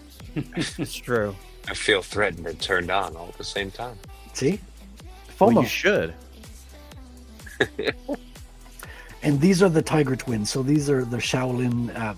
So because how do you track down a psychic spy? She can just take over the mind of anyone who's following her and just lose them with a mind trick. These are iron-willed Shaolin masters. They cannot be bent with simple, mind tricks or cleavage, because they have been trained for their entire lives, basically. And they can fight. So Rattel, even if he's coming out of jail and then pushing the iron a lot, he's going to have a real challenge with these guys as well. So they are the main adversaries in the first book. That just made me think of a joke from Hot Shots that I love when they're talking about these Buddhist monks, and he's like, "Please, sir, these men are celibate, like their fathers and their fathers before them." I love Hot Shots, man. That's a good one. The Mark bacon Deuce scene forget on too. her belly, man. That's forever memorable. Hell yes, indeed. And yet, you've got 45 days left, so shit, you got a lot of time. Yeah, but you don't want to miss this, because if you miss out, you're going to miss out on the beautiful Black Medusa here. She doesn't whip out these snakes in the first book. You do see a cameo of her, just as an intro, but she's going to be featured in the second book. She has more of an intervention, if you know what I mean. I remember seeing her on another stream, and yeah, awesome design. I'm a fan. She's not a real Gorgon, like in the Greek sense. She's a Haitian voodoo priestess. So she was kind of kidnapped in part of the human trafficking network. But since she has like powers beyond our understanding, she was kind of set aside so they could exploit her powers instead of, the darker side of things that we see in those stories. Nice. But yeah, she was taught by her grandmother, who was a voodoo priestess. And her grandmother came back from the afterlife to teach her in her dreams, if you can believe it. Well, that's a tale as old as time. I mean, It's classics, man. This is rooted in classical storytelling. I use a lot of superhero tropes. You will find, things that you're familiar with. And at the same time, it's set in a modern setting with real technology that you can find. It's like people do fly around the cities on drones. It's something that has started to happen. Bitcoin is a real thing, and him taking on the banking system is really a sentiment that's prevalent out there in the world today. So you'll find these themes are very actual. I was gonna say it feels very zeitgeisty in that way. yeah. And I mean, you've seen one psychic Soviet hot spy. You've seen them all. I mean, they're all over the place. She's different, though. Don't get your mind out of the gutter, because she's a virgin, Ben. Okay, Well, that's not how fair. that's how she keeps her power very sharp.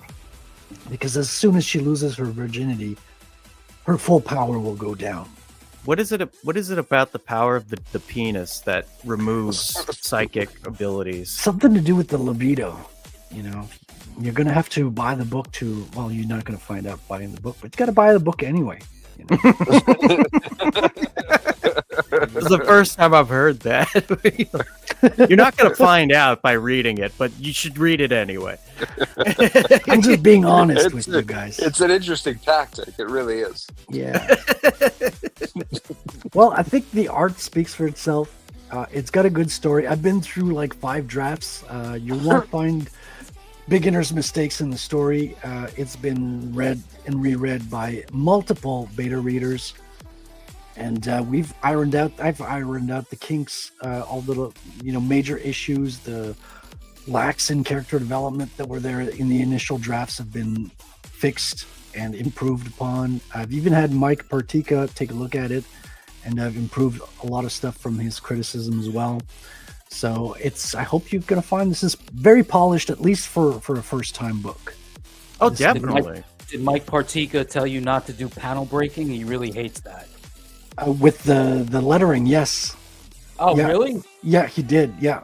And I've gotten other lettering feedback from Pete Samedi.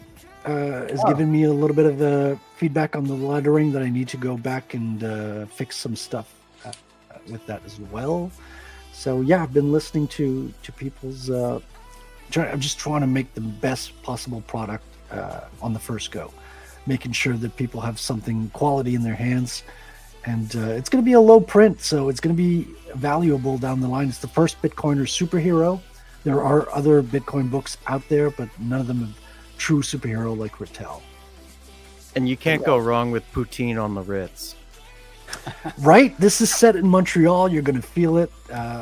And Sleeping Psychopathy, there's a couple of cats in this book as well. Like if you like the cats you saw on screen, they're both in a panel in the book. You got to get their first appearance. You don't want to miss it. I'm telling you. Hell Well, yeah. hell yeah. Let's play this here trailer. Please do. I might have to mute my awesome music. It's so awesome. You need to mute it for the I know show. that everybody's heartbroken. I am first. I mean, it's I'm good. very It's like upset. we're in the club, but I've got some good music as well. This is music by a Bitcoiner as well. He's a Bitcoiner from South America, and I'm not even kidding. This song is kind of it's a pro Bitcoin, anti NFT song. So I hope you enjoy it. I'm getting the impression that you like Bitcoin. Have bit. you? How did you determine that? What gave it away? What He's, gave it uh, away? Subtle upset. things in your speech kind You of, figured out my secret. Yes, I've been known for my subtlety. yeah, it's like to the untrained ear might not have picked up on it, but If you read between Thank the you all lines, so much for. oh, sorry. No, I was going to say if you read between the lines, or if you actually read the lines as well, which most people don't nowadays. But yeah, you'll pick up on these subtle clues there. Well, and I recognize this voice. Thank you all so much for coming on tonight. I really appreciate it. I especially appreciate Frederick Gaumont. I'm just going to call him out tonight because I don't know. I want to make everybody else jealous, and also he's got a great name. Thanks for coming on, everybody. Frederick Guimont. Okay, that is actually a really cool scene. I really like that. That's cool. Damn. That looks really cool, Frederick. Frederick, what are you working on right now, man? Hey, who's that guy? That was Dan Lawless.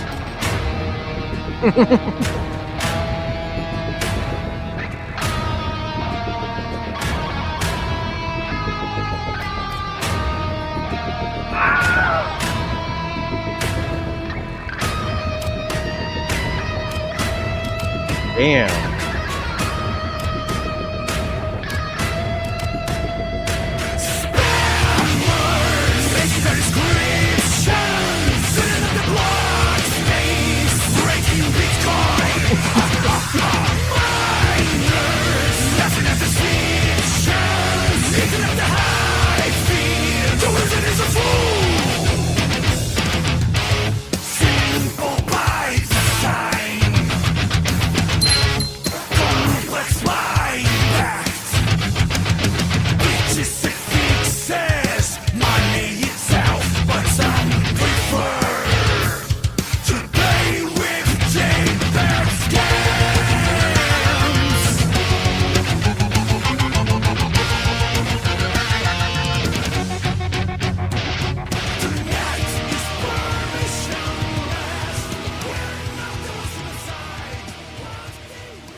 The wizard is a fool. That's right. Anonymal. Thank you for letting me use that music, Anonymal. Really appreciate it. I've seen that trailer a few times. I always enjoy it. Oh, Really thank cool. you. Hell yes, indeed. Ladies and gents, y'all need to get on Kool It and y'all need to get on Rattel. Yeah, both of these are going on for I think Kool It, isn't that about 16 more days? I think. Yeah, not counting the extension. Yeah. Okay. So I mean, yeah, y'all both have about 45 days. So Yeah, I'm ending it on December 6th. Then, taking a vacation in December, and then I'll be doing the printing, pre-press and printing stuff early next year, and it'll be out in people's hands by March, I would assume. well, hell yes, indeed. Ladies and gents, both of these are awesome books. And I've already started on book 2, so that's already written, at least the first draft. I'm going to keep working on it. I'm itching, Ben. I'm itching to get to drawing pages again. Like, I really miss it. I've been doing some commissions and stuff, but yeah, there's nothing quite like working on a comic. Well, I'm itching to start paying people to work on a comic, but I need money. Right? How's that coming along? Did you sign an artist for book 3 yet? I've been talking with Corey. No, that's not why I'm saying it, Sin. I'm not available. I just know which artist he's talking to. Oh, okay. It just seemed like you were pitching yourself. I mean, you're a great artist, so you know what? No, I mean, I don't have time to do another book at the same time. Yeah. I would love to though, but he's got a great artist in mind, and I hope it works out for you, Fuseboxx. To be honest. Ooh, yeah. Well, hell yeah. Yeah, I just got to save up some monies. So it's gonna be a little while, but yeah, I mean, it gives me time to polish up the script. Probably up the price on your OnlyFans. Then at $3.99 is not going to cut it. Put more feet pics on there. Yeah, I'd be willing to give you $5.99, maybe $7. So when are you going to do the crowdfunding? Do you do it at the end, the middle, or are you considering doing it at the beginning? When I did issue 1, I hadn't done it yet. Basically, I went ahead and I launched a campaign, had like a $6,000 goal, and we did manage to hit it the second time I tried it. First time I tried it, I fell on my face, and so I started getting on more streams, doing an email list and everything. But that was when like people were backing books like all the time. It's like there's been kind of a drop off over the years, I've noticed. So then, like, when I did issue 2 for the first time about 2 years ago, that campaign was pitiful. So I went ahead and I funded the book myself, and then launched it with a flexible goal of about 500. Okay. And so, yeah, that was my goal. I'm getting back on the scene. Yeah. I mean, have you considered like doing a funding book 3 at the beginning, like doing because you're kind of on a roll right now. I'm thinking about it. I'm not sure I'll be able to pull the numbers I need. Well, it could kickstart the financing for your artist, perhaps. Yeah, I mean, I like, my whole thing is I want to make sure that no matter what, like, I want to make sure that it's a guarantee that all my backers are going to get fulfilled. Like, I don't want any complications to screw that up. Like, I'm paranoid about that. I hear you. I understand. Dude, I was the same way. That's why I was planning on doing it halfway through the book. Like, my friend Billy Bob Sack was saying, like, yeah, do it about halfway, man. When I was there, I was not feeling it. I was like, dude, if I start campaigning while I'm drawing, and then I take people's money and I don't know how long it's going to take, it didn't feel right. So I was like, yeah, let me just get the art at least 3/4 of the way, maybe. So I ended up finishing the book before I started the campaign, and I was like, okay, now I can focus on the trailer. I can focus on doing the promotional stuff, and it made more sense to me.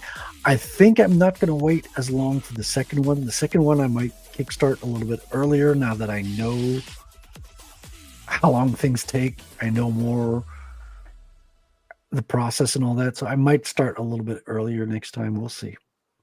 Well, the most important thing is just that, I become a millionaire, and then I can just start popping everything out real quick, and I can move to Florida with a nice Latina goddess. Or a And- few.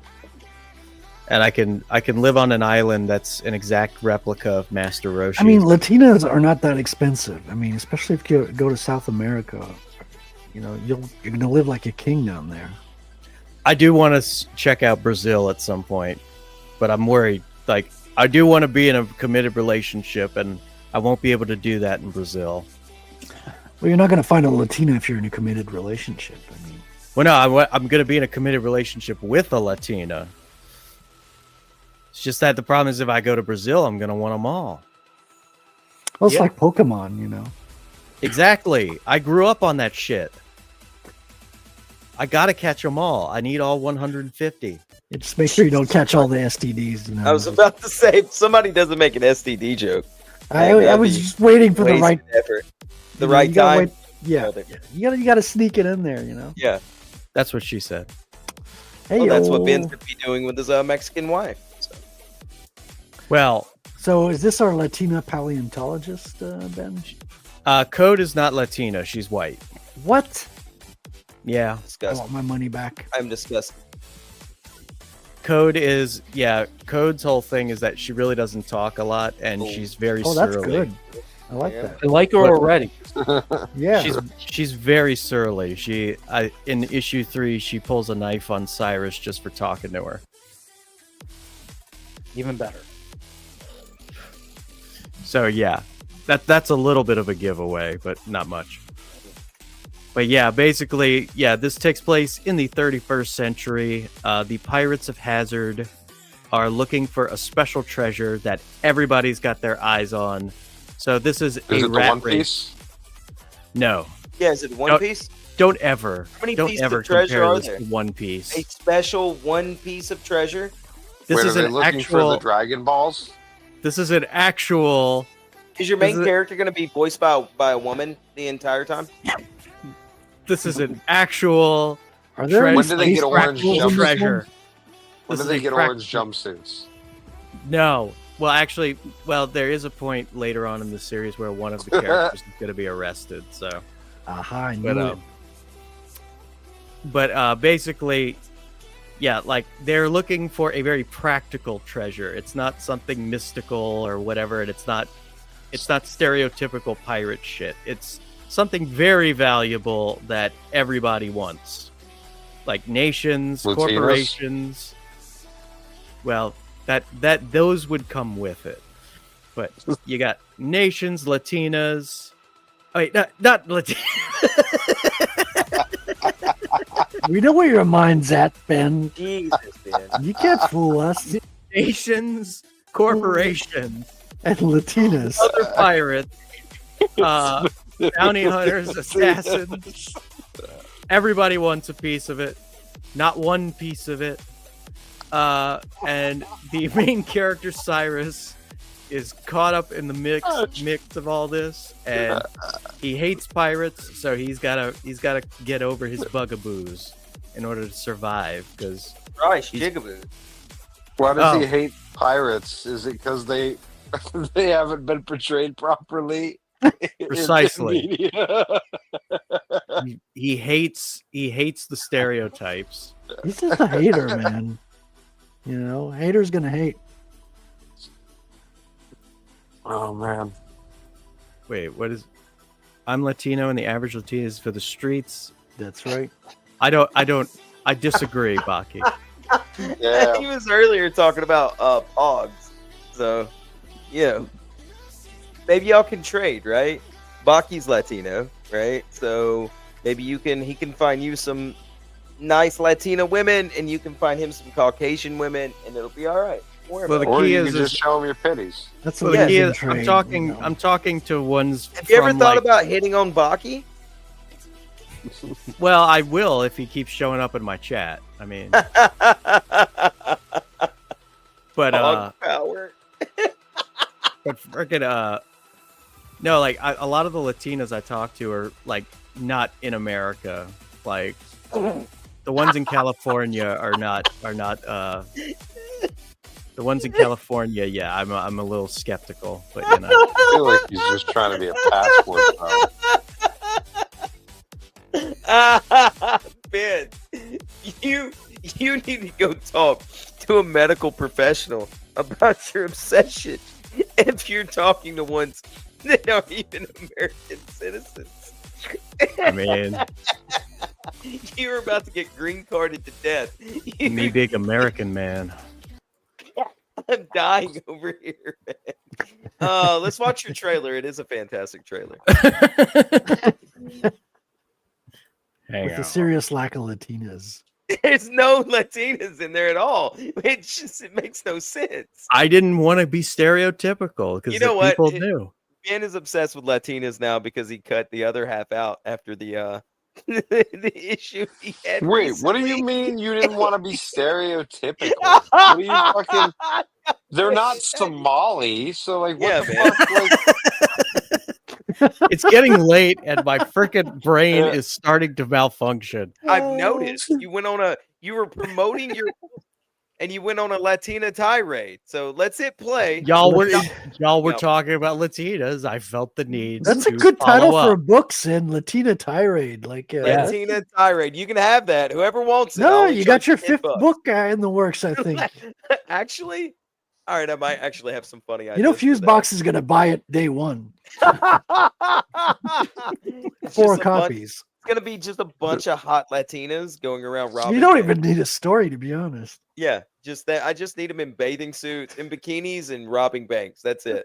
and he's That's what it is. genuinely, he's gonna come back later. He's gonna be like, All "Hey, right, I'm guys, going to I- buy it I too blew now. all that money for my artist on this book." I blew all my money on.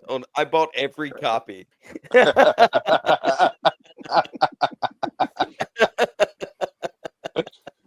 Nobody else can have them. I love this song, or at least the TV special. I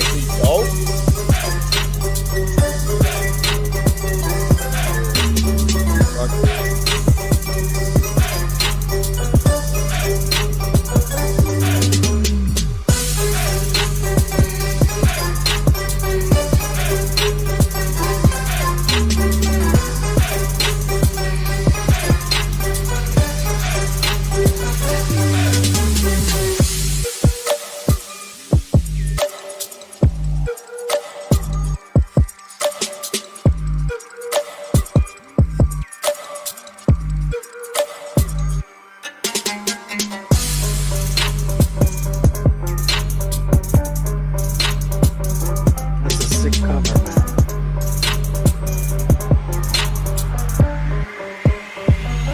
Hell yeah. The cover for issue 2 was done by Jay Krager. Man. Yo, what's up, Cool Dark stuff. Gift? Good to see you, brother. Cool stuff. Ben, I've been meaning to ask you. I know a lot of folks aren't fans of Joss Whedon, but is Firefly does that have an influence on this at all, or? It's funny, like I've been playing with this idea since I saw the first Pirates of the Caribbean in theaters. So that's how long. Wow. It's been like at least almost 20 years. Wow. Wow. How does And it was feel, originally going to be like a movie idea, and then I kind of switched over to novel, and then I realized I hated writing novels. no pictures? And so when I got involved with indie comics networking, like that was when I was like, okay, well, I'm a writer. I want to write a comic. And then I had the eureka moment, like what you were talking about, where I was like, well, wait a minute. I have this idea I've been playing with that I haven't done anything with. So I went ahead and I converted it to that, and everything just kind of clicked into place. Like, Nice. especially like when I talked to my artist about it, and yeah, like when he started just producing the sample pages, I was getting high as fuck on that. Hell yeah. I ask if the Firefly has like that kind of Western space motif going on. Yeah, no, And- a friend of mine actually showed me the first episode, and then when I was watching it, I noticed they had an idea that I was thinking of using for Outlaw Nights, and I was like, damn it, now I got to change that. And so Oh wow. I stopped watching the show after that. I was like, no. That makes sense. I get it. I've done similar What stuff, is yeah. up, Dark Gift? I came in to back up my boy Mike there, thinking Jersey dominate the stream. Dude, it's so weird you popped up. I've been meaning to see if you wanted to get on a stream. The Jersey represent. You know what Absolutely, man. Anytime. Nice. What's going on, fellas? Hell yeah, we've talked about everything from Kool It to Rattel to Latinas to feet to what else? Curry. Paleontologists. Yes. Yeah, paleontologists. Mainly Latinos. So how are you liking the new layout here on Indiegogo, Ben? It's very bisexual.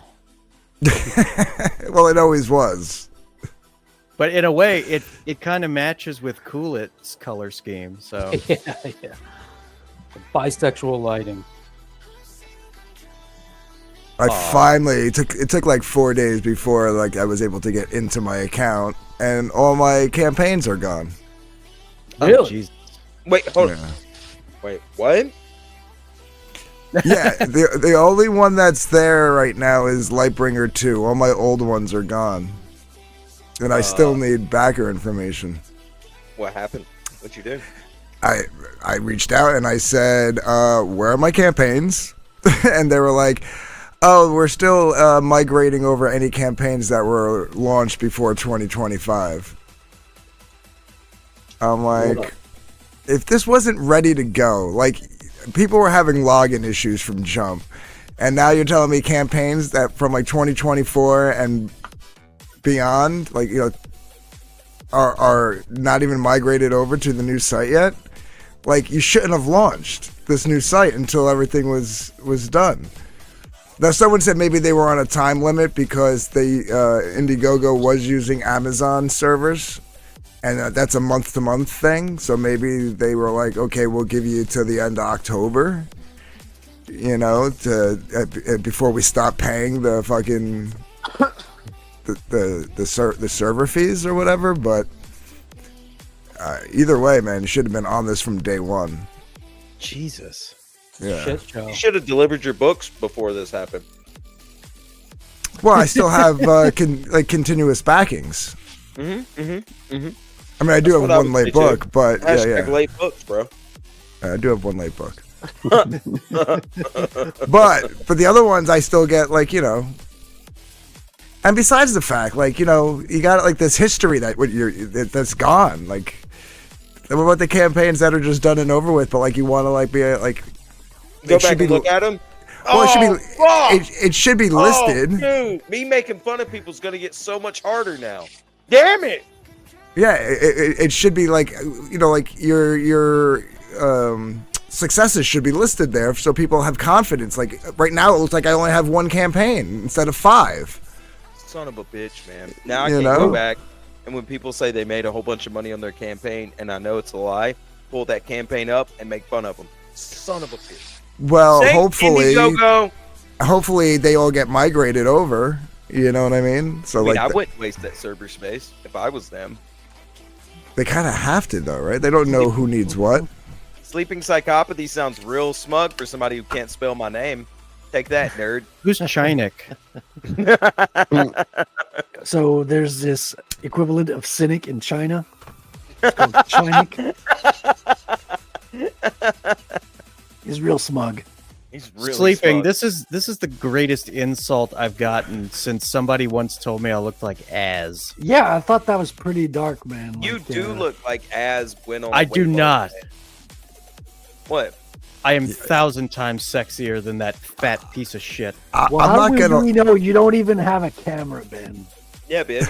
You look like this Doubtfire. We only have that picture that of your on your avatar to go by. We don't even know if that's really you. If I'm imagining you right now, you look exactly like Az, except a little bit more overweight.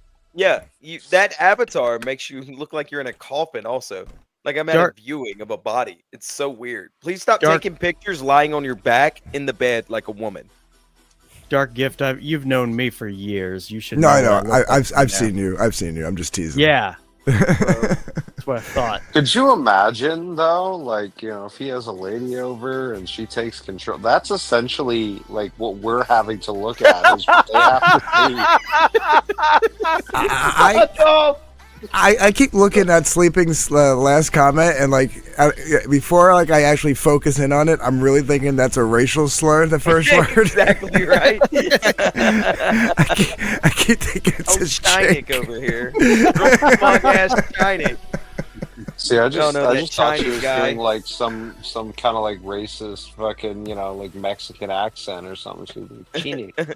Oh, it does. Hey, Genie. standing a real smug for a guy who haven't even raunched yet. Yeah, that's how it reads in my head.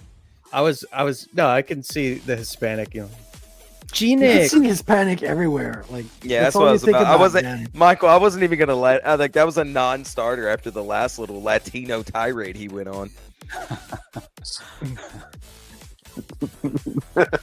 Genic es los locos. The love for the Latinas, but he doesn't even feature them in his own fucking book. He has no It's Latinas disgusting. in his book at all. There's barely any women. It's all dudes stuck on a ship together. We're introducing. You Two remember, more Michael, when I women was telling you in that this your next- unconscious in the comes next through your issue. comic? We're introducing two other ladies in issue 3, and A then little bit late, Ben. A little bit It's a late. whole bunch little of bit dudes on a compensation. space submarine. It's the weirdest thing, Ben. look, don't you ever just want to hang out with your bros and bro down on the spaceship, Not play really. music? Not really at all. Like hardly Okay, ever. so would you rather be on stream with us 5 guys or 5 Latinas? Well, I'd like both. You had to choose. Would you prefer us to all be Latinas? No, I mean, Don't probably. go there. Don't go there. I could call mean- up some Latinas from Newark, New Jersey, get them over here. Yeah. I mean, Okay. it shouldn't be hard, to be honest. I know Oh my somebody like a viewer started to come on and then immediately clicked off right when you said that. Okay, now they're back. I am gonna be honest. I have found the weird fucking trend of shit that so obviously being new to the area, finding out okay, EVS, all right, he's from New Jersey, and now fucking Dark Gift, New Jersey, and now fucking Michael here. I was watching the video, his trailer. And then at the very end, it said, well, they are from New Jersey. I'm like, God damn it. What is it with fucking comic books in New Jersey? It's something, man. There's a ton of us here, man. There's me, EVS, Mike, Vaughn Coleman, right, Chris Graves. Who else is from Jersey that I'm not More. thinking of right now? Yeah, There's only definitely like more. 2 of us in New Orleans. Wait, Vaughn Coleman. Who is that? He does Phenomenova. Yeah. Okay. He's He's the a young- alternate dimension Patrick Quinlan. That is true. Yeah. Because Patrick has phenomenal tales, phenomenon, and he's blonde and young. And Von Coleman is blonde and young. He's And got he's got- bigger hair, though. And he does Phenomenova. So, Yeah, and they both popped on the scene at the same time with the same book. It was very confusing at first. Thank God. I think they're the same person, to be honest. Well, Wait, I live where's- like 10 minutes from Vaughn, so we've actually met up and stuff. So I don't think it's Patrick. I'm pretty sure. Well, have you ever Wait, seen where the Patrick fuck and is Vaughn in the Sinatra? same place at the same time? No. Finatra's from up by Buffalo area, like upstate New York. Oh, okay. Alrighty. You know, But close enough. Wherever You know, you can find a just one. pissy cover, a pissy piece of cardboard, right? That's where you'll find Sinatra. now that I think about it, Vaughn and Patrick would make a great couple. Oh yeah, for sure, right? Are they both Oh. Catholic though? Juju's from Jersey. Ah. Cecil's girlfriend is from Jersey. Yeah. Well, shit. But it's just me and Ruby in New Orleans. Yeah. True. That's very true. Anthony Figueroa. Oh yeah. Why didn't I think of that? Because he's He and been MIA for like ever. He and I it's met just for me coffee. Me and Camelot from Alabama. So. I was gonna say, me and Katie have got Virginia, so. I didn't even think Jersey was a real place, to be honest. It's not. It's a hellhole. It shouldn't exist. It produces weirdos. That's for damn sure. That's 100% true. Are we talking about New Jersey still? Yeah, but at least we don't date our cousins, Cynic. That's more Mississippi. All right. I thought that was Alabama. Let's get our Southern heritage right. Okay. Yeah, here in. I mean, I'll give it some credit, though. I mean, you get the Kevin Smith films because of New Jersey, and you get MC Chris as well. And Jersey Shore. Oh, fuck those people. They're not even from Jersey. They're from Staten Island. True. They fucking get. They're the reason why a lot of people have the impression of New Jersey that they have. I used to have to serve those fucking assholes.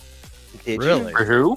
Yeah. Like a slave? Like Ruby's people? No, no, they would come into the place I worked and drink and fucking be obnoxious as shit. Isn't that called like clients? Yeah, it's called customers. No, we call them Who are we bennies. talking about? The Jersey Jersey. Shore people. Yeah, we Oh, call them. God. We call them bennies down here on the shore. Bennies? What did I What do? slur is that? Bennies is Bergen County, Essex County, and New York. It's all the fucking tourists that come down. Ben is a slur now. It is a slur. Bennies is a slur here in Jersey. Of course it is. Like you see around my area, you see people with bumper stickers. Benny, go home. Because every summer they come down and flood the fucking area. You Traffic better is stay a out of New bitch. Jersey, Ben. I think you're not wanted down there. Yeah. I mean, don't get me wrong. We make our money off of them, but it's like, yeah, please go home. Once fucking Labor Day hits, it's like we've had enough. Just go. Well, Anthony, like Jersey is like two different states when it comes to North and South. You know what I mean? Like it's like night and day. I grew up in North Jersey, so when I moved to South Jersey, I was like, wow, like it's like Trump country, pickup trucks, no sidewalks, at least where I live. Like I was like, it was like culture shock. I love both. I've always been in Central Jersey, like in Middlesex, Monmouth County. But I've worked in North Jersey. I've had friends who live down in South Jersey, and it's true. And God forbid, you're a Giants fan and you walk, you get down into South Jersey, you get your ass kicked, and vice versa. If you're a Phillies, you're an Eagles fan, and you wind up in North Jersey, you're getting your ass kicked. Exactly. It's literally two different states. What are the gun laws down in New Jersey? Can you carry? No, I don't think you can. You can't carry. And they make it like super impossible. Like they basically make it so that you give up. Your cousins don't sound so bad now, does it? Huh? We have constitutional carry, so I can just have a gun almost everywhere without even having a license. What do they call it? They call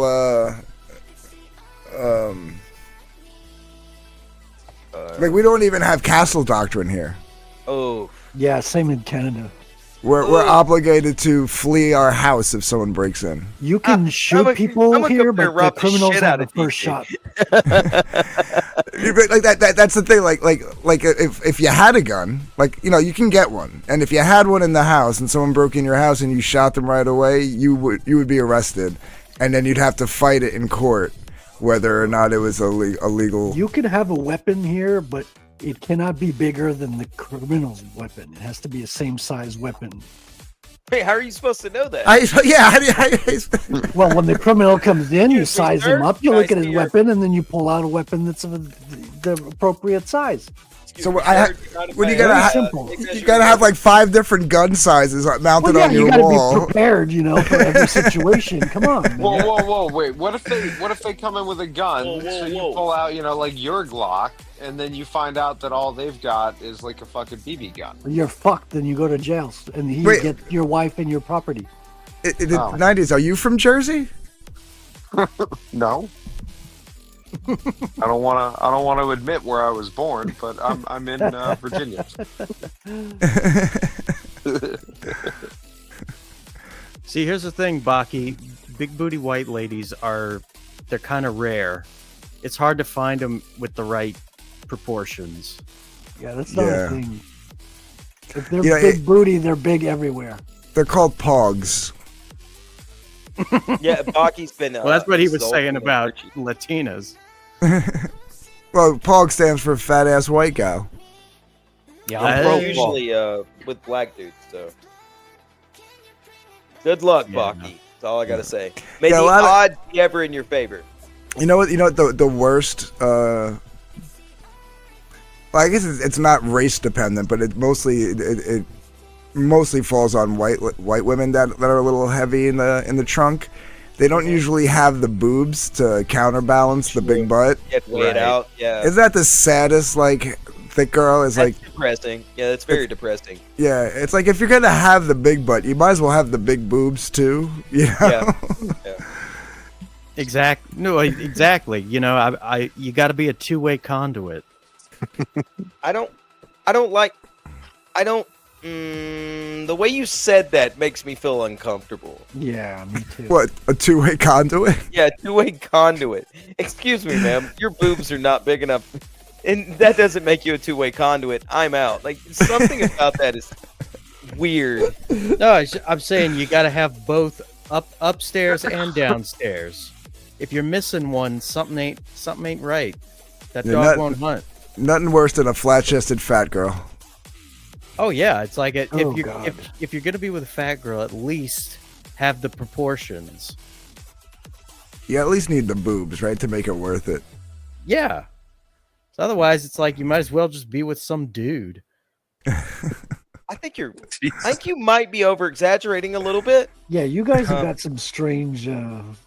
Don't you dare try to Standards. gaslight me. I'm not gaslighting you at all. I think you're I think you're- over-exaggerating a bit. You'd be surprised how many guys feel the same way. Yeah. Like Wait, I hold would on. like How many guys would rather, if there was a flat-chested fat gal, they would date a dude over them? no. That's literally what Ben just said. No, I said she might as well be a dude. She might as well be a dude, yeah. Which means you're into dudes. Which means you wouldn't date her. I don't know That's the about that. point. Yeah. That's not the way I You're heard just- it. You're just trying to make me out to be something. You just want. I think Cynic had a homosexual man, I'm not I judging think you. Cynic had a Freudian slip there. Wait, Yeah, I'm, you had a no, I'm 40. confused. Are we talking about flat-chested and heavy set, or are we talking about flat-chested but still a fat ass? Flash chested? Flash chested. Yellow Flash is very fat. Yes. Well, he is flash yes. chested. Yeah. Sleeping Psychopathy says, I think you guys are all gay for Tony's boobs. Oh, come on, Sleeping. Not here. Oh, not yeah. today. Not with these guys, okay? Well, in that one intro that you put Tony's face over that chick from the movie, Tony literally has bigger boobs than that actress. Oh, that's depressing. so funny. That intro is so good. It's my favorite one. I don't like Tony's boobs, but I do like Fuseboxx's pitties. So He does have a nice set of pitties. Sammy and Karina. I mean, I don't know why you're naming your pitties, but it's whatever, man. One of them is to think they're improportionate. one of them Right? is big and black. The other is little and kind of spotted. Oh my god, they are. You should probably get the spotted one checked out.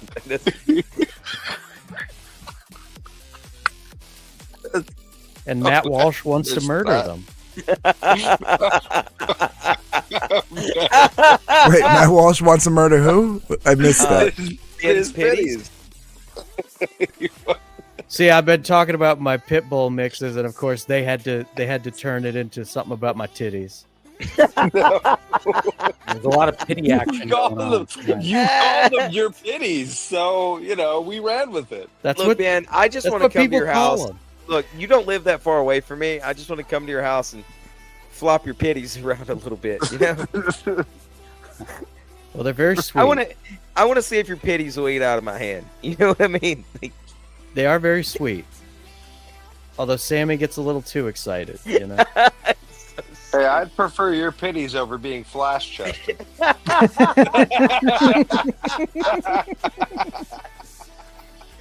Good Jesus God Almighty. you're But the one yeah. that hosted the show and invited us on, man. Oh, I know, but It's getting about that time. I gotta wrap it on up. Let's get out of here, man. 'Cause, Back yeah, everybody's books now. Go buy them. Stop Do it. lollygagging. And before we log off, I'm gonna play Kool It's trailer one last time. Heck yeah. And thank you, Michael, for enduring all of this. Oh no, this has been a blast, man. So good to finally stream with all you fine gentlemen. Hey, don't get that rumor about me out there. All right, let's not overstate things. I like it where it's at. Okay.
Cool it now.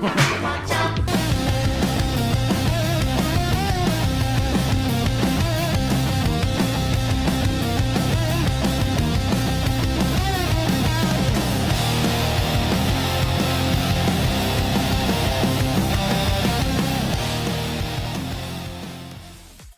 I love that break where you play Kool It.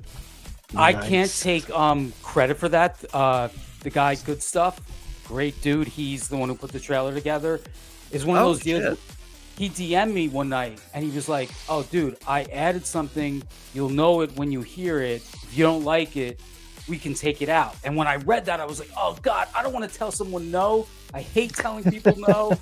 I'm like, I hope this is cool. So when I saw it and heard it, I loved it. I was like, "Oh, thank God!" Like, so the more I heard it or watch a trailer, the more I wish I came up with that. I really love that. Hey, Good Stuff's a good dude. Yeah, very good dude. Yes, indeed.